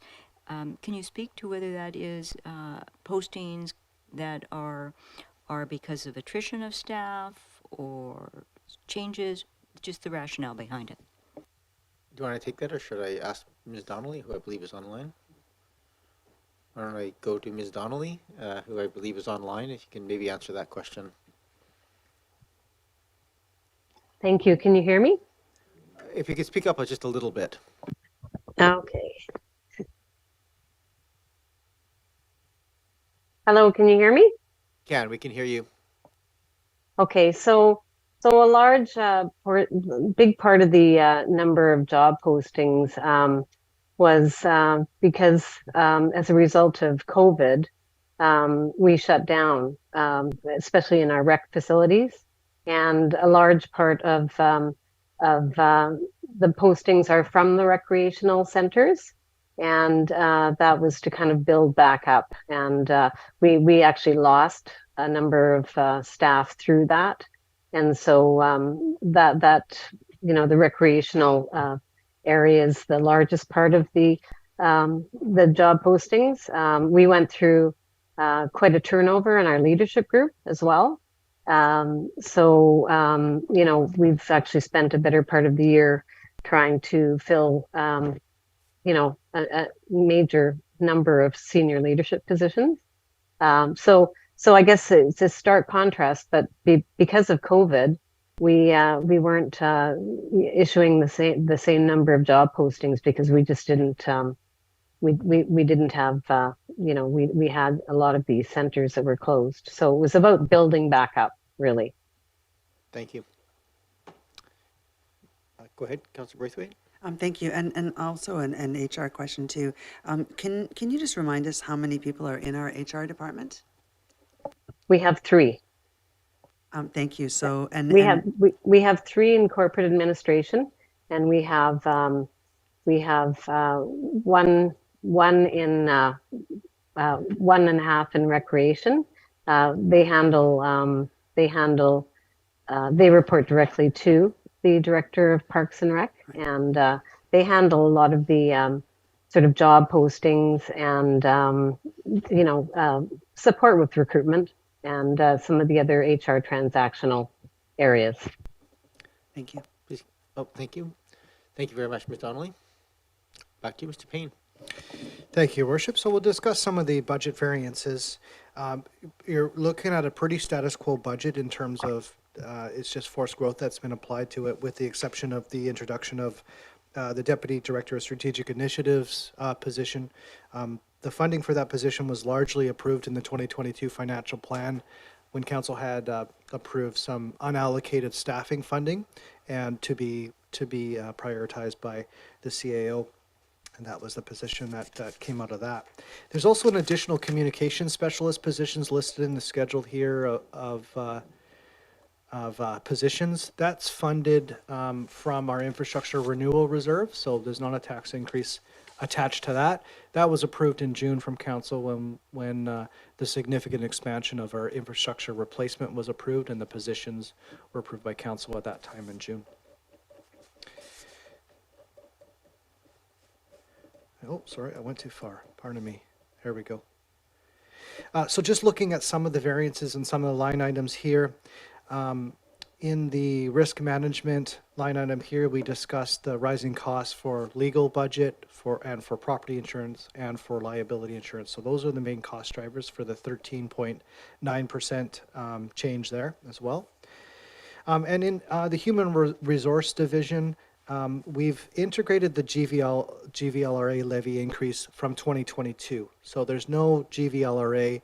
And for those that don't know the acronym, it's Greater Victoria Labour Relations Association. There was an increase in 2022, but it came sort of after we had discussed the financial plan, so it hasn't been integrated until this year. And there hasn't been, we got the budget from them recently, there's no increase to 2023, so it's a latent increase there.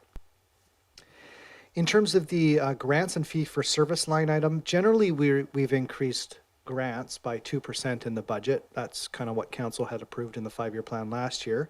But there's a 6.5% increase because council approved the funding for the crossing guard program through the school district, which was about a 64% increase. Now, it was a small pocket of money, but it was a significant increase compared to the nonprofit society that used to do the crossing guard. So that's why you're seeing that variance there.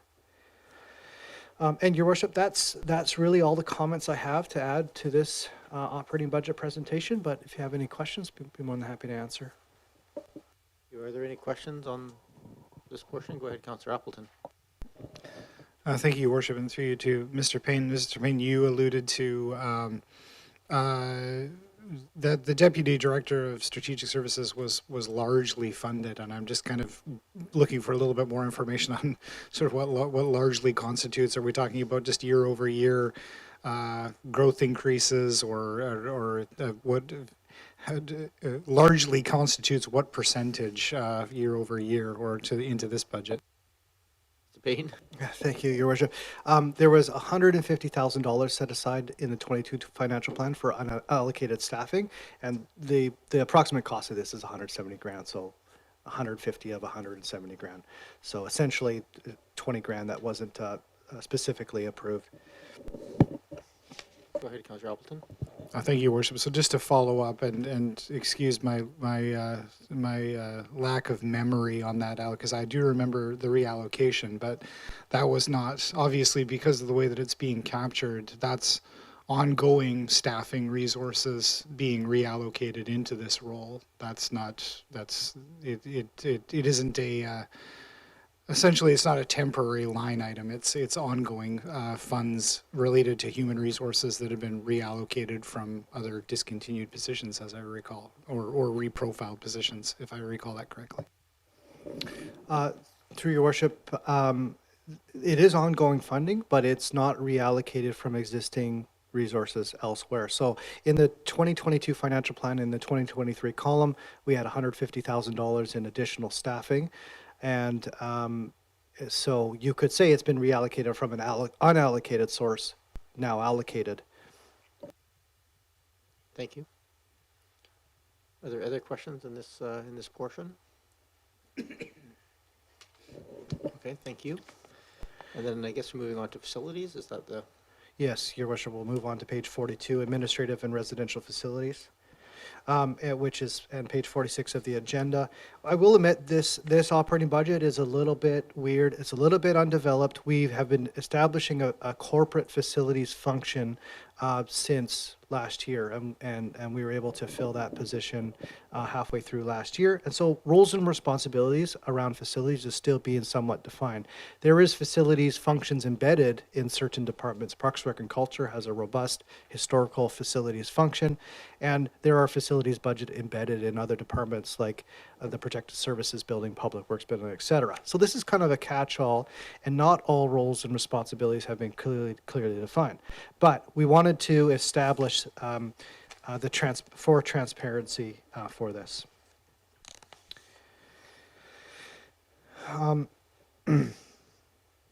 So what we have done, we have listed some of the accomplishments for that corporate facilities position within this budget, and we've also listed some of the plans that we plan to undertake in this operating budget. So for instance, in 2022, the district completed its facilities master plan and its facilities operating model. That was done before our program manager of facilities and asset management was filled. So he's now got those two pieces of guiding documents as resources to moving forward. And you will see in the capital plan the facilities master plan coming to life, and his work plan bringing that to fruition. And I would say that our biggest accomplishment in this division was, in fact, recruiting that individual who's performing exceptionally well, I have to say, and really advancing facilities and asset management in the district. So, yes. Watson. Thank you, Mayor. Through you, just a little historical information for me. Is what you're saying, Mr. Paine, implying that before last year, this actually wasn't a standalone component of the budget, and so it's been put together by taking pieces elsewhere and now giving it its own home? Is that right? Okay. So they've been well, anybody you can speak to. Mr. Paine? Through your worship, that's correct. Now, incidentally, we had pieced together this budget in the 2022 financial plan for the first time. So that was the first year, but there really wasn't a position that was managing large of the components on it. And we did that in anticipation of this because council approved this position actually in 2021. So. Go ahead, Councillor Patterson. Yes, thank you. And just to add to this, for the facilities management position, there's responsibility for these items, but it's a much larger portfolio of buildings than what is seen on this page, so we'll probably cover that when we come to the capital. Is that correct? Yes, through your worship, I think it'll become more clear the breadth of the responsibility of this position in the capital plan. But there still are some underlying roles and responsibilities that we need to resource in terms of general operating and general capital maintenance. But there will be a great deal of detail in the capital plan. So, Your Worship, some of the planned accomplishments in 2023, and again, you'll see them represented in the capital plan. Mr. Graham, who is the incumbent in the position now, he's quickly had his work plan populated because people have realized his value. So, frankly, we've gone through a prioritization exercise in terms of his work plan. That still needs to be vetted through senior management. In the meantime, there's plenty of work to do, but we will have to prioritize his work plan. So it isn't completely refined at this point. But here's some of the things. We had to get rid of the asbestos in the Oak Bay Library. That came out of nowhere, and that's been handled with a great deal of professionalism in cooperation with the library. There's a 1538 Monterey renovations that need to proceed. Park's roof was recently renovated in anticipation for the winter. In cooperation with Parks, Rec, and Culture Department, there will be a large priority set on developing the Carnarvon Park building design and park design, and his expertise will certainly be utilized there. There's several general facilities functions that need to occur, and in fact, Mr. Graham wants to build a proactive preventative maintenance approach and program, which might include software, as well as lead the public safety building feasibility, should council approve that in the capital plan, and assist with the portable apparatus bay procurement for the new fire apparatus, which is underway. And again, that's a significant project that involves the community and a lot of council governance as well. So this budget here, again, it doesn't really represent well a lot of the activities that I discussed. These are just the operating costs of some of our buildings that fall outside of the other departments. And some of the budget notes that I just wanted to draw your attention to, again, this is mostly a status quo building, except for we discounted the lease revenues of the Oak Bay Marina, and so that has the financial impact as indicated there. And Monterey maintenance here, on 1538 Monterey. It's now, we don't have a tenant. I think I've got that wrong. I always forget which one is one. We have a tenant at 1531. We don't have a tenant at 1538 Monterey, so we're now responsible for the maintenance. That's why you see an increase in the maintenance cost there as well. And 1423 Hampshire is our Oak Bay Library facilities. It's the residential buildings above there. The property management group there increased their price significantly, and so right now we're analyzing whether or not that's a function that can be taken in-house or whether we should go to RFP for that service. And we don't know what the RFP will yield in terms of cost, but this budget reflects that increased cost from that property management group. And Your Worship, that's the conclusion of my presentation for this division. Oh, yeah, go ahead, Councillor Green and then Councillor Appleton. Thanks very much, Mr. Paine. Just a question on the foreshore lease. Can you remind me what that entails? Thank you. Yes, thank you. Pardon me. Thank you. Through Your Worship, the district leases from the province the foreshore where the marina is located, and then we sublease that to the marina operator. So we earn a little bit of a premium on that. I believe it's approximately 130% of what we pay to the province. We get returned to us from the tenants. Councillor Appleton. Thank you, Your Worship. Just while we're on this item of the budget, I just wanted to take the opportunity just to recognize Mr. Graham and the work on the asbestos abatement at the library. For the benefit of the members of the public who are looking at this item in the budget and sort of questioning what its purpose is and why is it captured in this way, and the significance of having that facilities management individual, there would have been no way to respond to that basically emergency situation without that support.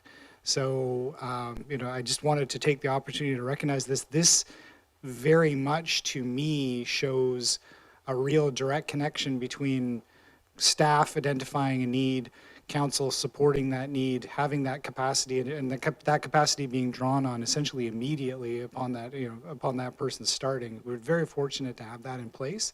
So in a very real way, I think this is showing the budgeting for a resource that ensures continuity of a service in the community. So it's significant. So I just wanted to recognize that, because for members of the public, there's a really direct connection between budgeted for items and maintaining a service in the community. Thank you, Your Worship. Thank you, Councillor Appleton. And I probably be also worthwhile just noting that as many things do in our budgets, that item of the recognition of the need was brought forward by staff to council to kind of say, hey, this would be a necessary piece. So it was it's a good reminder that we're all a team and we have to look at those pieces and those operational needs that we don't necessarily see and community needs that we can feed back to staff. So thank you for that.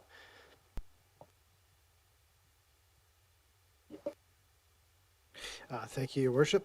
Now to move on to the highest performing department budget.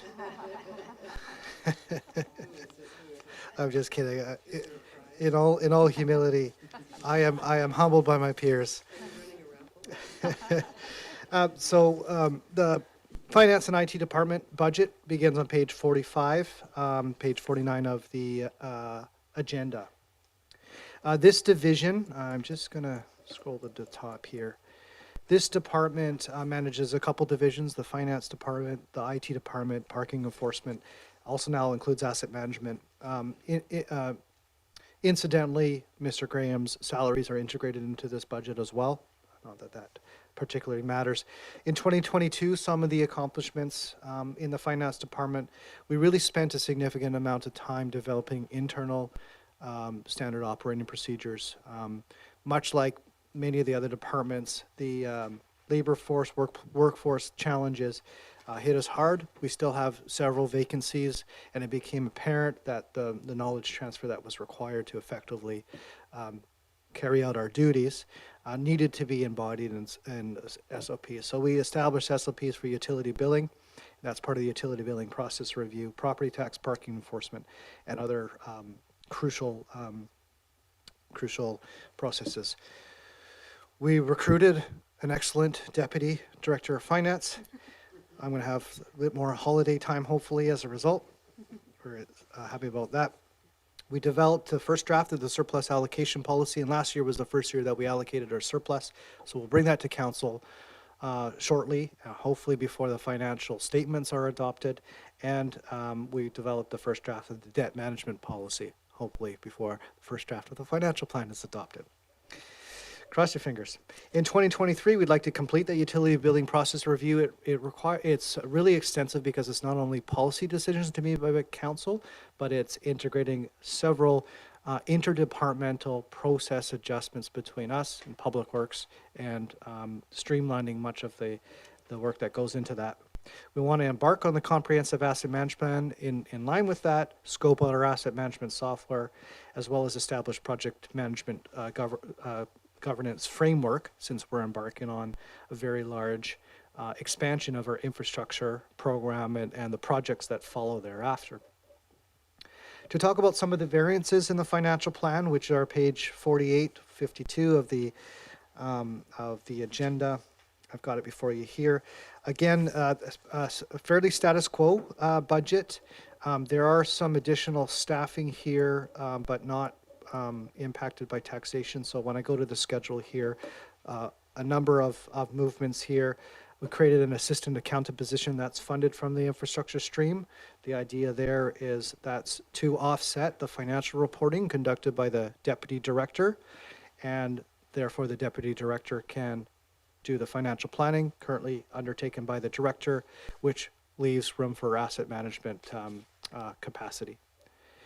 And then we also create an audiovisual technician, one of our best employees sitting at the back there, helps me sleep at night. We used internal staff funding to create that position from our IT consulting budget as well. Councilor Braithwaite has a question. And then thank Councilor you. Watson. Just because I know that you're so excellent in your numbers, if you can go back to that page that you were just on, I just noticed that I think your number for your staffing is correct, but I think that your second column is out by 0.14. Like it says 9.58, 10.58, then 1.1. 2 points for Councilor Braithwaite. There you go. Sorry. Absolutely. I just Thank you. noticed that. I'm sorry. I will fix Yeah. that. And actually, one thing I forgot to mention to council is we will make adjustments for version 2, but the agenda deadline for version 2 or for next week's is today. So we won't see improvements until the March 17th. So more than happy to take more feedback, but just don't say it twice. Go ahead, Councilor Watson. Thank you. Just a question to you, Mr. Paine, please, about the asset management software. Turn that on. A question to you, please, about the asset management software and its relationship, if any, to the infrastructure replacement management software. Will those two things talk to each other? Because they're one, it kind of hands off to the other, or maybe I don't understand that right. But I know that I think I remember that there's also a software acquisition process going on in engineering, and I wondered if those two things are related. Mr. Paine. Through your worship.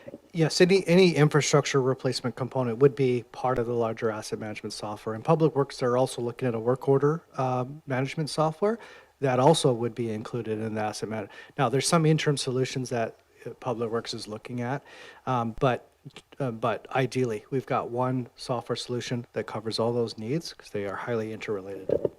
Thank you for that question. So to talk about some of the other variances that you see in here, you see there's a 15.6% increase to parking services. That division is completely contracted out. We went out to RFP last year. That's a result of that RFP. It was the lowest bid by a significant margin, and it was also the highest quality bid. by a significant margin, as in my opinion as well. The Information Technology Division has a higher than what you're used to seeing for forced growth. That's largely due to software licensing. So we have an expanded expanded workforce, so we have to pay for Microsoft's Office 365 licensing for them.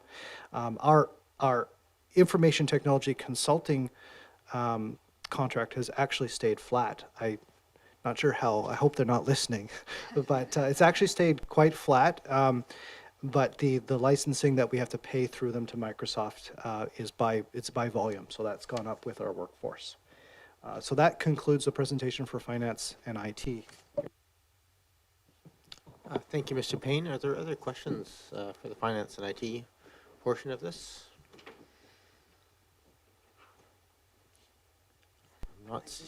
Yeah, go ahead, Councillor Braithwaite. Just a comment, because I know on page 46 it talks about the the tax deferment applications. And I must get asked this question so many times in a year, and maybe just we want to reiterate it at this time, is that just because somebody defers their taxes doesn't mean that the municipality doesn't get paid. The money actually comes from the province. And so a lot of people don't understand that. They think that when somebody says they were deferring their taxes, that it means that we're not, as a municipality, getting that money. But in actual fact, the money comes from the province, correct? Correct. And I have to give kudos to the province who implemented their electronic deferment process and their electronic homeowner grant. And it's very robust and it streamlined things for us as well. And we don't express our appreciation too often to the province, so I'll say that sincerely. Your Worship, the next operating budget is the police services budget. And frankly, I haven't prepared a presentation because this budget was presented to council already in detail by the police board. And it was approved by council.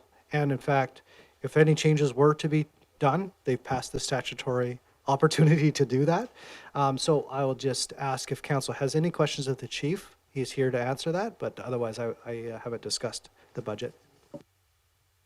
Thank you very much, Mr. Paine. Are there any questions arising for the police chief?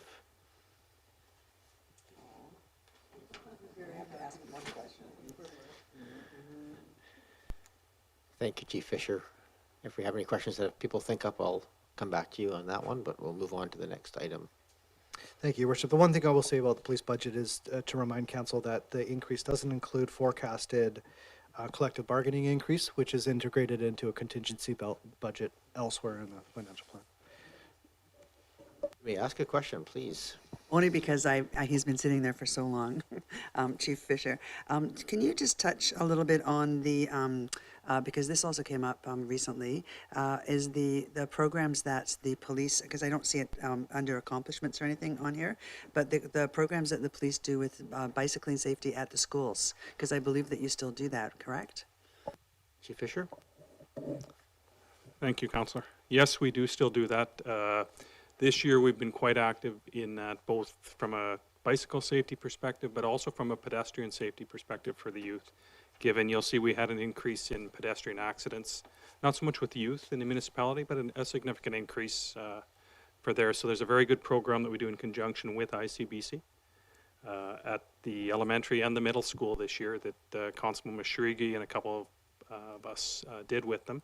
In addition to that, we do bicycle safety rodeos with several of the schools, and then a bike train with a couple of the schools. And a bike train is simply we pick them up at different locations that they would take on their normal route to school. With parents are welcome on it as well, and there'll be 2 or 3 of us in uniform that ride with the students on one day, sometimes each semester, just to show them what we think, from a policing perspective, at least in traffic flow, is the safest route for them to get to school. In addition to that, it's a good chance for them to see some safety practices that they've learned in some of those lessons that we can apply. One other, I know that in 2022 you purchased, I think, 2 electric bikes. Are you planning on any in this particular budget to purchase any more electric bikes? Not in this budget, simply because given the usage and the number of people we have on staff, 2 seems to be sufficient, and we have some that still ride. We still have other bikes in the fleet that are in decent shape that we'll continue to maintain in the fleet, so there's none budgeted for this year. Thank you. I had questions over here. Councillor, what was it, Green? Councillor Watson, did you have your hand up? No. Councillor Green, Appleton, and then Patterson. Thank you. I know, we almost got through it. I actually, I found the metric that I was interested in on page 51 of the draft. Chief Fisher, I wondered if you could give me some information on the collision statistics that you show there. Do you by any chance have information on locations where these occurred? And if you don't, that's okay. I was curious about locations for each of these, for pedestrian and cyclists in particular. I'm assuming all the others are motor vehicle collisions, correct? Thank you. I don't have those locations with me this evening, but it's something I can definitely get and ensure that council has. In regards to pedestrians, off the top of my head recollection, I would say that the majority of those were on the avenue within the village. We do enforcement in that area, particularly around distracted driving, cell phone enforcement, et cetera, is often the cause in many cases in these accidents. We haven't had any significant ones that I can recall off the top of my head near the schools in regards to pedestrians, but obviously something that we don't want to see happen. So we'll do speed enforcement in those areas as well. But distracted driving still remains an issue in the area of the avenue. Thank you. Thank you. I have Councillor Appleton and Patterson. Thank you, Your Worship, and through you to Chief Fisher. Chief Fisher, I know that there's, over the past couple of years, there have been some upgrades made to the police services building, some renovations and some improvements just to improve the usability and the serviceability of the building. And I'm just wondering whether there's anything outstanding on your radar screen that council might want to be aware of coming in a subsequent budget year that is a significant upgrade needed for the building.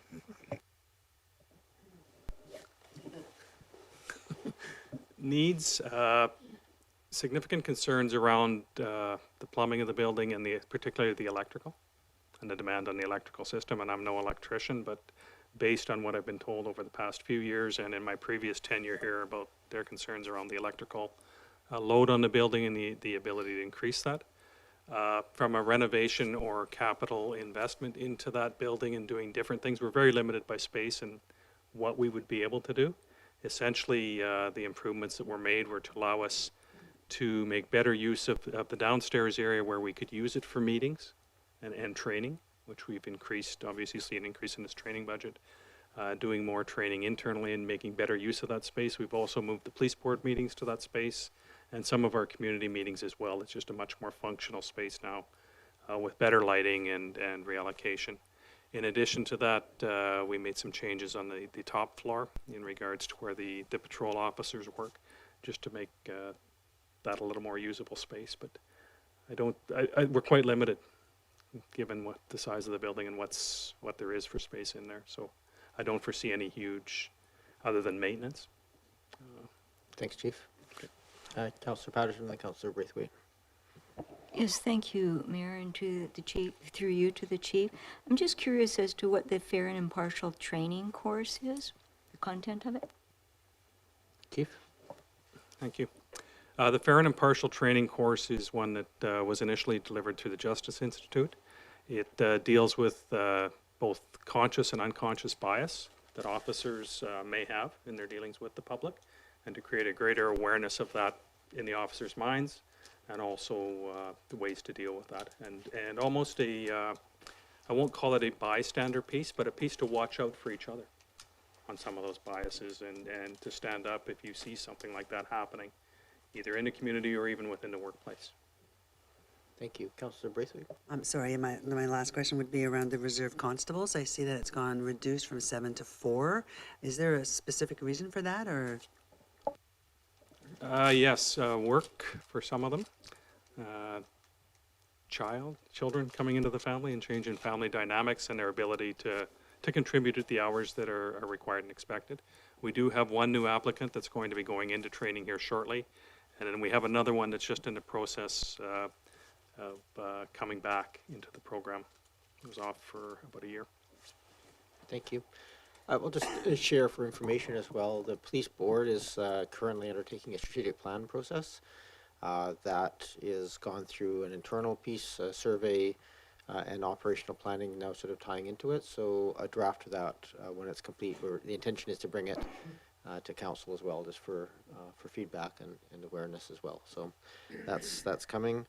And I just, something triggered my mind on this one, really just as an awareness piece. We talked about it at the police board level, but there is a rebate for any organization, so municipalities count for rebates for e-bikes. So if there's any interest in having a fleet or being used by staff and having those around, they are significantly discounted. There's up to $1,400 off as a rebate for corporations buying e-bikes for their internal fleets. So just a heads up. Yes, Councillor Green. Thank you. And through you, I know this is not a budget-related question, but I'm hoping that we will have an opportunity in the future for this council to meet with the police board, just informally to say hello and see faces, and especially advantageous for our new council members as well. So that's just my plug. Thank you. It's a good plug, and we have a mostly new police board as well, so it's a good chance to meet. Any other questions for Chief Fisher? You did open up a can of worms there, Councillor Braithwaite. We'll move on to fire and protection. We are at 8:50. I might suggest we have a motion to extend to 9:30, and I think we should be able to wrap up everything by then. Moved and second. Is there a seconder? Thank you. Any discussion on that? All those in favor? Any opposed? None opposed. So we'll do fire and protection. And if we may have a chance to just touch on, we'll probably do engineering and public works. Depending, I'll talk to Ms. Williams about that one. Just as a courtesy to a little bit under the weather director of community building and planning. We have Chief McDonald here with us. Welcome. So I'll give it back to you, Mr. Paine. Thank you, Worship. Continuing on with the pattern of presentation here, I'll present the operating budget and talk about some of the budget variances, and Chief McDonald, of course, is available for any questions about operations or anything else council wishes to ask about. So in 2022, I'm just going to interrupt for a second. Just for those at home, if you're looking at page 53, I think, on the report. Yeah, 53. Just yes, thank you. Yep. Thank you. Page 57 of the agenda, 53 of the financial plan. In 2022, the fire department initiated the purchase order and the build for the new fire engines and ladder replacement, and those are well underway. And we're lucky we did it when we did, looking at costs now and looking at the US dollar now. I'll just say, that's what I'll say. The fire master plan was completed, and there was significant recruitment conducted last year. There were some retirements and other vacancies that occurred that put significant pressure on the operations. The fire department piloted the EOC successfully, and they also repurposed the fire hall significantly, creating some hardwiring, some meeting space, upgrading the technology there. Some of that's going to continue into 2023 with the installation of Wi-Fi and other modernizations, which are impressive. So in 2023, the fire department plans to conduct a site preparation for the installation of the temporary apparatus bay. Again, a significant project, as well as complete the quantification and implementation plan for council consideration for the fire master plan, something that we've been asked to do. And in my notes here, I say we're going to get our fire trucks as well. So that'll be, and we're all invited to push in the trucks, right, Chief? It's uphill, he says. And if council approves the public safety building feasibility study, the fire department will be a lead on that as well. So in terms of the budget, we're just going to scroll down here to the operating budget schedule on page 56 of the financial plan, or 60 of the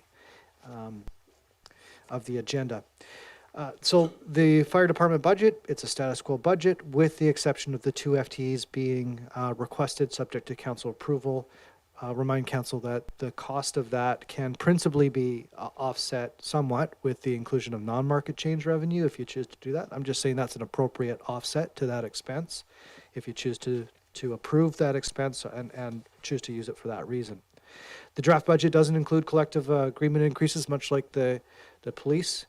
Unlike the police, they've actually settled in 2023, so we've got that final information, but we're just embarking on negotiations shortly. The organizational units have been restructured, so you might notice we've changed the terminology. The suppression department as well as created additional divisions, and that's to provide a more transparent view of the operations of the department under the chief's leadership. Suppression is $90,000 lighter than last year. That's chiefly as a result of retirements in experienced firefighters who are more expensive, to be frank, and there are several new firefighters paid at lower increments. Within that department, we have increased the budget for the potential lease of the portable apparatus bay. Previous forecasts were $90,000. It's over $100,000 now, but that's integrated into your fire administration budget there as well. Additional training funds are being requested. And then concerning the 2.0 FTE request, just some statistics for council to consider in considering that request. Actual overtime last year was $655,000, and that was on a $240,000 budget. So there was a lot of challenges in terms of the vacancies that were there that created that overtime need. And yes, the vacancies create additional budget for us to use for overtime, but overtime is twice as expensive as regular hours. So so it's a more expensive model to increase overtime. And when we compare that to previous years in 2021, there was $300,000 in overtime expenses and less than that in 2020. So quite a lot of things that led to that last year, and some of those things are being solved naturally, but also there's the request for the 2 FTEs. So you will note as well in the 2022 forecast for the fire department was $5,120,000 approximately, which is 0.3% within its authorized limit last year. So just a hair under budget. The overtime incurred in that budget last year was a result of WorkSafe BC claims. So we're still paying employees and not hiring behind them in many cases because there's an expected return to work. There was also retirements and a lot of recruitment challenges. And some of the COVID-19 perfect storm, I think, occurred where an entire platoon, if I'm using the right term, would be off and unavailable, which created the need for overtime. So that was difficult. Just a reminder to council that there's no additional staffing that the fire master plan has recommended integrated in this 5-year plan. And that's because we haven't received a direction from council on that. Council's asked for more information in terms of the model that's proposed in the fire master plan. So that hasn't been integrated into the 5-year plan here. That concludes the operating budget presentation. Councillor Braithwaite? Thank you. So just to reiterate, the two staff that we could be looking at for the fire department that will come to council is not included in the tax increase that we're seeing today, correct? Through your worship, no, it is included in the tax increase. So the current year request is integrated into the tax increase, yeah, but not any additional staffing that may be required or approved by council in the future. Thank you. And it looks like so far the fire department's winning for the impact on average residential property taxes, so yay for you. I do have a couple of questions on your performance measures and statistics. I noticed that the medical responses went from 369 to 544 and from 2021 to 2022. And I'm wondering if there's any specific reason behind that. That seems like a pretty big jump. Through His Worship, it's actually fairly consistent across the industry. There's been a significant increase in the number of first responder calls. Council may recall that during periods of the pandemic, the province actually limited the call types and number of responses that the first responders were going to, and over time that has eased up, and now we're getting back to pre-pandemic responses, and then our responses are now getting to the point where we're starting to surpass pre-COVID levels. And just looking at some of those other numbers, if I might, Mayor, the response to significant fires, was 29 in 2021 and 15 in 2022. And then the only other thing I'd look at would be the response to requests for assistance. Went from 19 in 2021 to 83 in 2022. That was a big jump too. Chief? Through His Worship. So the response to significant fires, it's difficult statistic for me to quantify since I haven't actually found any statistical data with regards to how the department's actually quantified what a significant response is. It's definitely something that all the metrics for the department, I'd actually like to look and try and come up with a bit more of a quantifiable method moving forward for the department. We might actually take a look at bringing something back to for consideration for 2024.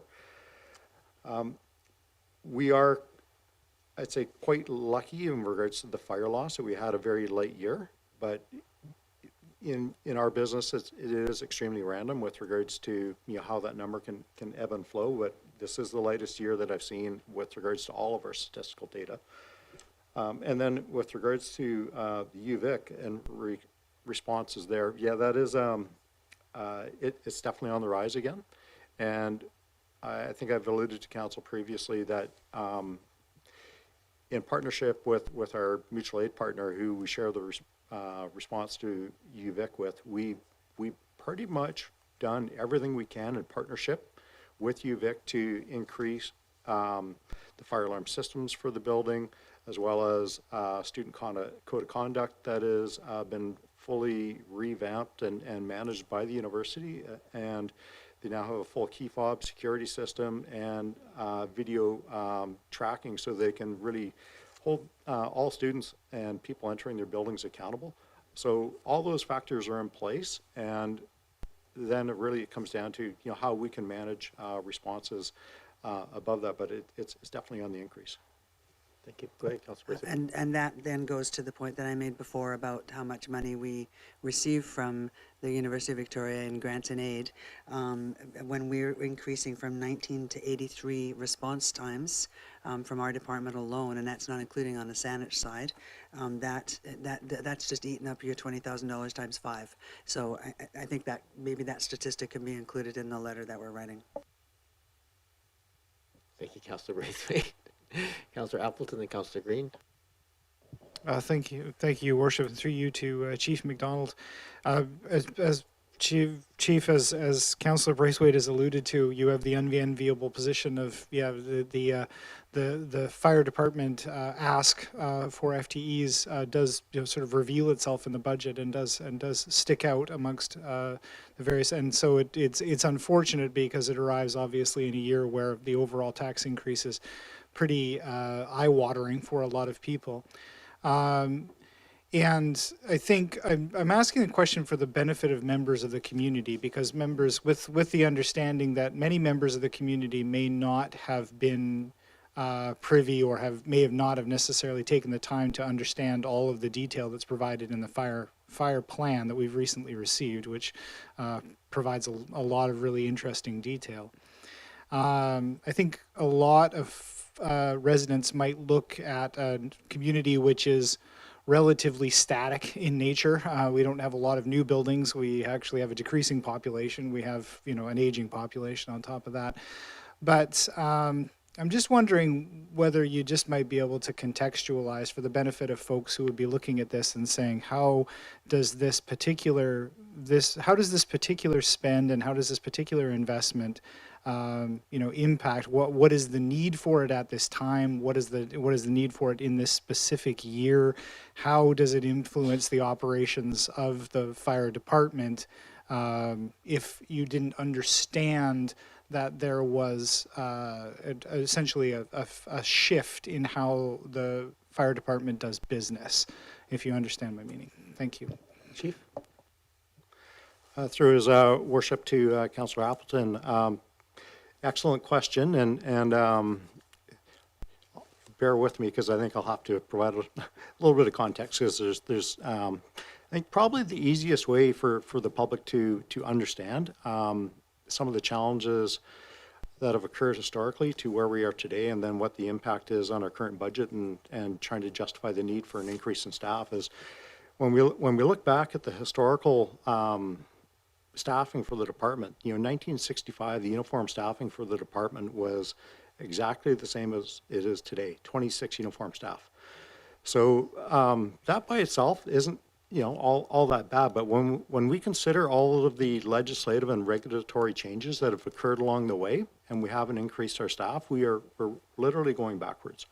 So in the early 90s, WorkSafe BC brought in rapid intervention team requirements, which actually results in a significant impact on our fireground operations. It essentially means that we have a full service fire department with our current staffing structure for 10 minutes.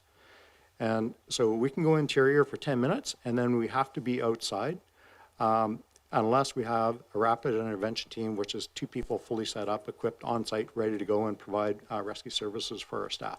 The only way we can do that is relying on our mutual aid partners. So that's one piece. Or we'll have to rely on an overtime crew to come back, but to do that within 10 minutes just isn't practically feasibly possible. And then we look at some other changes that have occurred along the ways. There's changes to WorkSafe BC for cancer presumptions, heart presumptions that have occurred, which are bona fide occupational diseases that our members are faced with. And then the emergence of the mental health challenges for all responders, which is a practical reality that we are literally experiencing. So we've had a number of significant absences, and when I'm saying significant absences, I'm not talking about like a couple of weeks. I'm talking, a minimum of months, if not years. And with the way staffing works in the fire industry for our suppression rescue division, there's minimum staffing requirements. So we need to have 5 personnel on shift. If one of them is off, we have to backfill them, and that's done through overtime. So that's how we end up running into these massive overtime numbers. And then we also have to support Employment Standard Act changes. So things like changes to maternity and parental leave. So we're now having members that are going off on parental leave. And that's a right that all residents in BC have, and we can't say no, so we have to support that. And again, it's within the same 1965 staffing levels, as well as changes to statutory holiday provisions. We're all aware that in the last few years we've now have family days as well as truth and reconciliation days. Again, within the same staffing provisions, those are all additional pieces of time off that we have to provide to our staff, but we end up having to do that through having more people work overtime. And so last year we ended up having staff having to work 802 extra shifts, being 10 and 14-hour overtime shifts.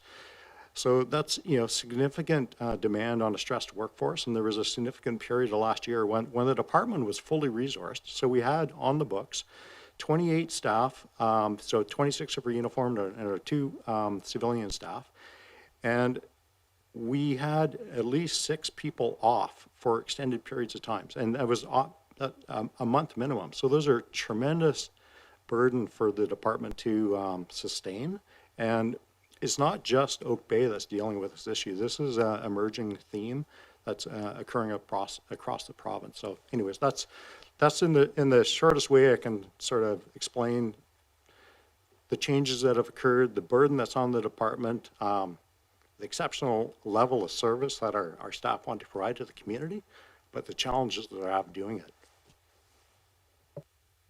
Thank you for that summary, Chief McDonald. My questions were answered, thank you. Okay, thank you.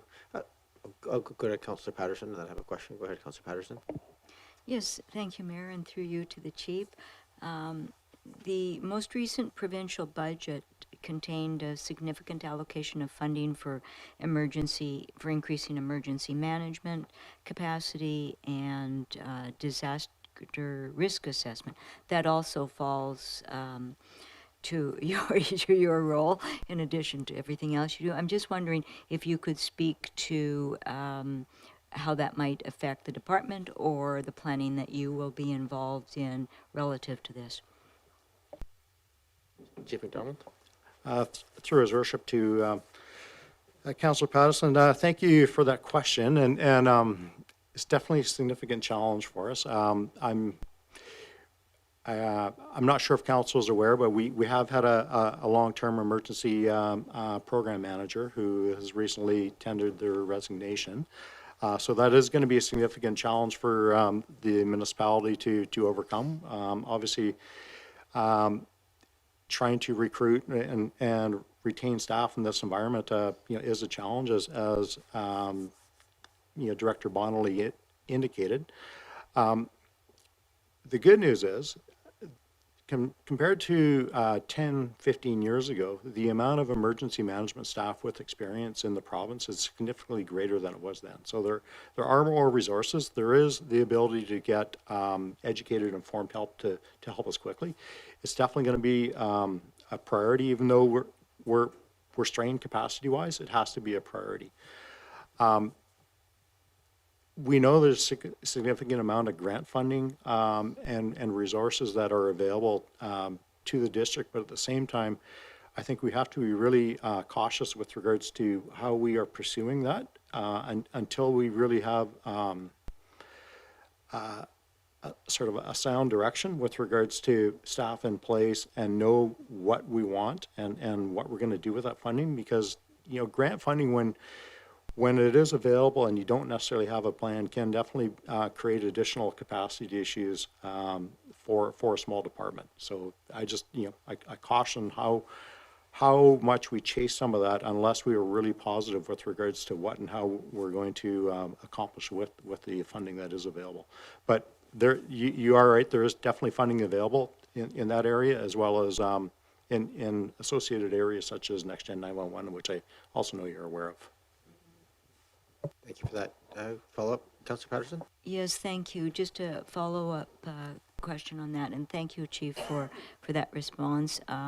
Certainly, Ms. Grant, who was the coordinator of the Oak Bay Emergency Program, was highly respected in that area in many municipalities, and so, I'm just wondering if you can tell us briefly how we're going to transition the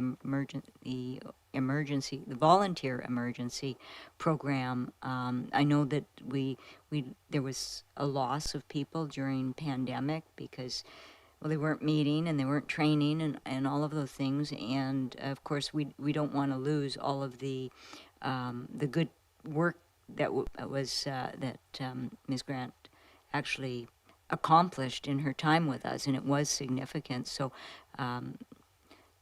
briefly, any plans, any words on the plans of how we're going to continue this? I obviously, I'm very interested as the council liaison to the emergency plan. Yeah, I don't want to have budget discussions going too far into the staffing plans, but yeah, a brief overview, Chief.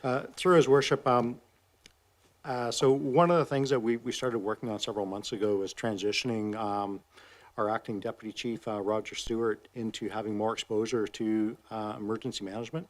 So Deputy Chief Stewart has been actively attending most of the local government emergency planning advisory commission meetings. He's starting to get more exposure to the volunteers, and we, as we progress with the Department of Restructuring, the plan is to transition the emergency program coordinator title from myself to the deputy chief. And then as we bring the new emergency program manager on, they will assume the deputy emergency program coordinator function with the province as well as within the department.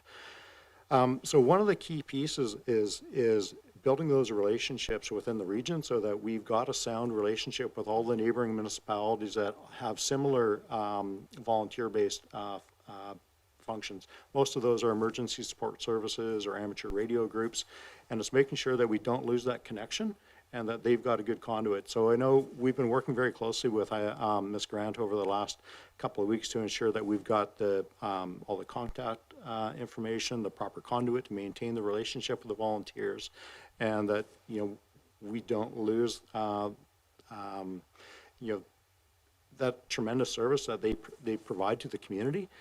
At the same time, too, you're right. Coming out of COVID, it's been a very challenging environment, as well as council might not be aware that as much as people have heard of the emergency program modernization that's occurring, there's also been a modernization of the ESS programs in the province, and with that has come some challenges with Better explain what ESS acronym is. Emergency Support Services. It used to be called Emergency Social Services. Essentially, it's providing short-term accommodation for people that get displaced from their housing.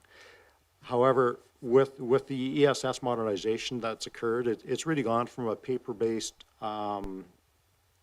business function on how you support these displaced residents or evacuees to more of an electronic system. And with that has come some challenges with regards to retention of volunteers and their ability to relate to the function. So there's larger challenges that are going on provincially that the program's somewhat having to reinvent itself. And yeah, probably shortest way to explain that, but there's no shortage of challenges. At the same time, opportunities.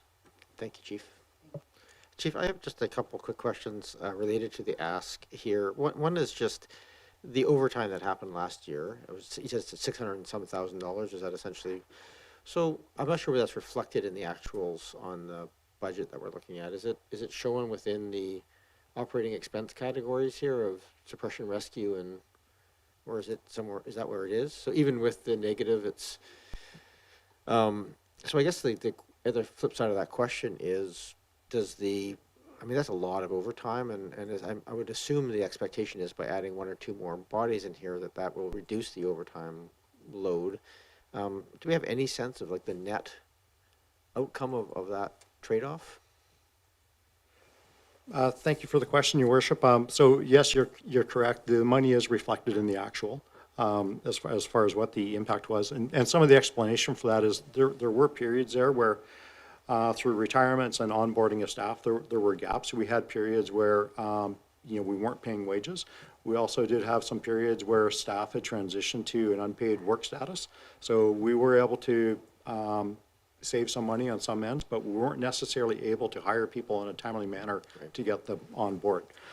And as far as moving forward, we have brought one member on at the beginning of this year. We have seen a significant decrease in the amount of overtime. I actually had a staff person say to me today that February was the first month in his 11 years where he hadn't been called for overtime once.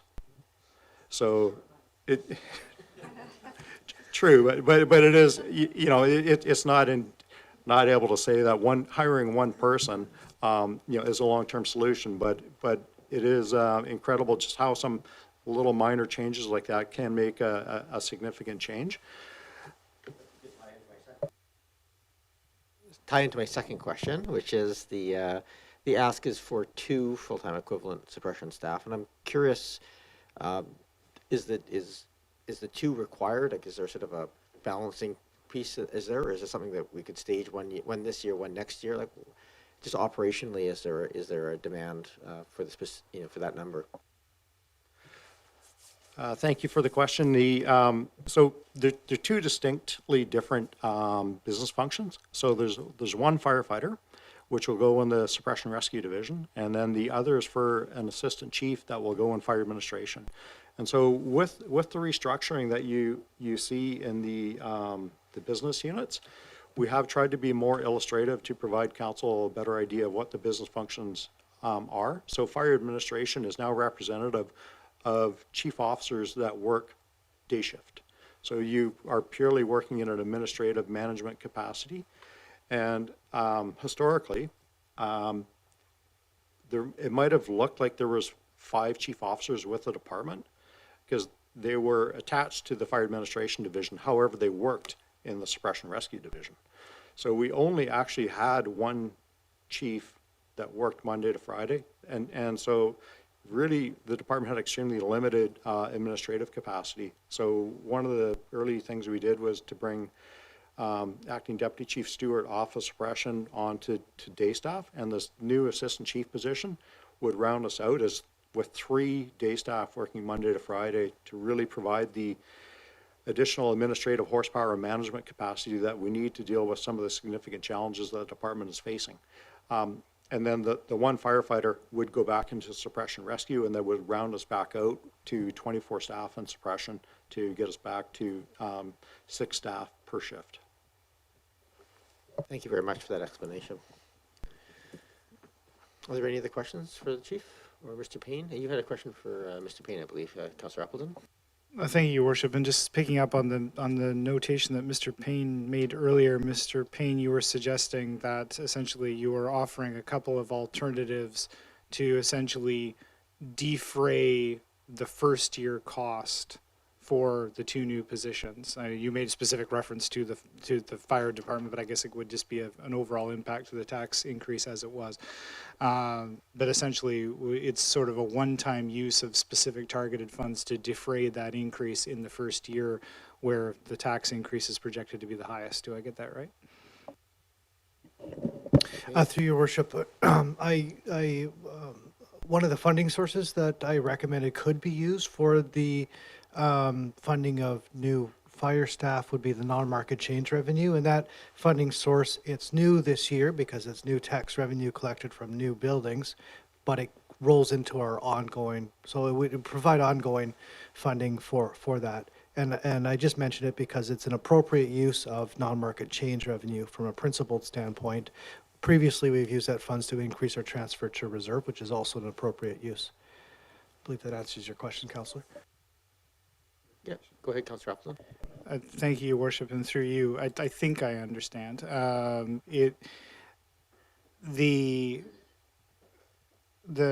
Because the current financial plan does not capture the impact of the 2 FTEs in fire as of yet, so then the projection for subsequent years for tax increases also doesn't capture that. So we would see an increase in subsequent years' tax impact that would be partially defrayed by this specific. It would need to be continuously applied such that we didn't see a jump over what we see that's currently laid out in the financial plan. Is that correct? I'm not capturing that very well. Yeah, Mr. Paine, I don't think that's, yeah, go ahead, Mr. Paine. To be crystal clear, the 2 FTE request for the fire department staffing is integrated into this financial plan tax increase. So that's included in 11.5 or 6.4%. There's $140,000 available in non-market change revenue, which has not been integrated into the financial plan. So we could use that to reduce that tax increase and help fund this request or other staffing requests. So and that becomes part of our base revenue, so it continues to fund that staff. Go ahead, Councillor Appleton. Thank you, Your Worship, and so through you to Mr. Paine, that we could elect to do that on a one-time basis, or we could continue to do it on an ongoing basis. We could revisit that number in subsequent years should we decide to rebalance the numbers if we so chose. Your Worship, if council were to approve the funding for the new staff positions, that becomes an ongoing operating expense that's in there in every year. And should council, and you would marry that with a non-market change revenue, which becomes a permanent funding source. So if you were wanting to redistribute that funding source, you would also have to reduce expenses elsewhere. Which isn't easy. Thank you. I'll go Councillor Watson, then Green.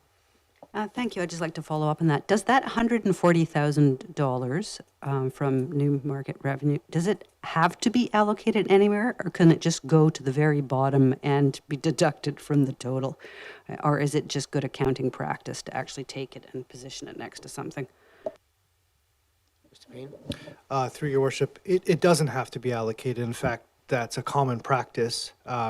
It's not a principled practice, is all I say. And at the end of the day, it's semantics. If you take that funds and you reduce the tax increase, it's semantics whether or not you're applying it to the fire department or elsewhere. But I'm just saying there's good budget principles behind making that decision. Whereas continually using those funds to reduce, like, let's suppose, for instance, that there was no staffing increase proposed here and council elected to use that funds to decrease the taxes. That's not a sustainable practice and not recommended. But there are additional funds to offset it, and it doesn't have to be necessarily denoted where that's applying against. Go ahead, Councillor Watson. But just to clarify again, you used the word semantics. Is it semantics or is it optics? Maybe you could just comment on that. Mr. Paine? Yeah, in this year it's semantics because, but it's and optics. In a year in which there's no appropriate offsetting expense, then it's optically it's not a sustainable practice. I think we can use an example here of the, like when the Oak Bay Beach Hotel came on and that tax revenue came into the thing that was used essentially lower tax increases for a couple of years to offset. But of course it has other impacts on infrastructure and so forth. If we put that money into the infrastructure piece, then that would have funded the lifetime replacement of the infrastructure piece, right? So the principle here, I think that, and I think Mr. Paine, you speak about this a lot because it's actually not common practice in municipalities. It's often used just to, as a growth, just to keep costs artificially low. So it doesn't actually reflect the inflationary cost. And at some point you pay the piper, and kind of we're paying the piper now for those practices in the past, and that's why our funding of the infrastructure. And I think I appreciate Mr. Payne's effort here to not let us use it to kind of artificially lower. Like he's sort of trying to make the case, if I may, in words in your mouth, this is just so that we're very clear that we're not just doing this as a practice, that we're always allocating that for some good purpose. So I do appreciate that clarification. Councillor Green? Thank you very much. And through you to the Chief, thank you very much for the honest assessment. I've jumped to an assumption that if we have a capacity issue in fire suppression, so we obviously do, and you've talked about that, back to emergency services and emergency planning, and Councillor Patterson probably knows more about this than I do, but does that same capacity issue affect our ability to respond in some sort of community emergency or catastrophe? And I'm thinking now around the world, we've seen recently catastrophic events, and while we shouldn't dwell on them, I'm just thinking again about capacity and our ability to respond adequately. Would you mind commenting, or is it too sort of hypothetical? Thank you. I'm not going to let him respond just yet because we're at 9:26 and our meeting is about to expire if we don't have an extension. I don't want to extend much, but I think if we just extend for another 15 minutes to 9:45, we can wrap up this meeting and move on to the next one. Move for 9:45. Moved and seconded. Thank you. All those in favor? Any opposed? None opposed. Thank you. So a brief answer, Chief McDonald. Thank you, Worship. Yeah, capacity challenges with the emergency program and ultimately supporting the district. If there's a bona fide emergency, I think of a significant level, I have to be honest that any municipality, regardless of how well their resource, is going to be challenged. So that's one way to explain just how much of when you're talking major emergency management, it is extremely overwhelming, and the level of burden from a capacity piece is hard to convey to the public or to council. However, there is a tremendous need for us to train and to be prepared and to be resourced. So that is definitely one of the priorities as far as getting us up to speed and getting a new emergency program manager on board.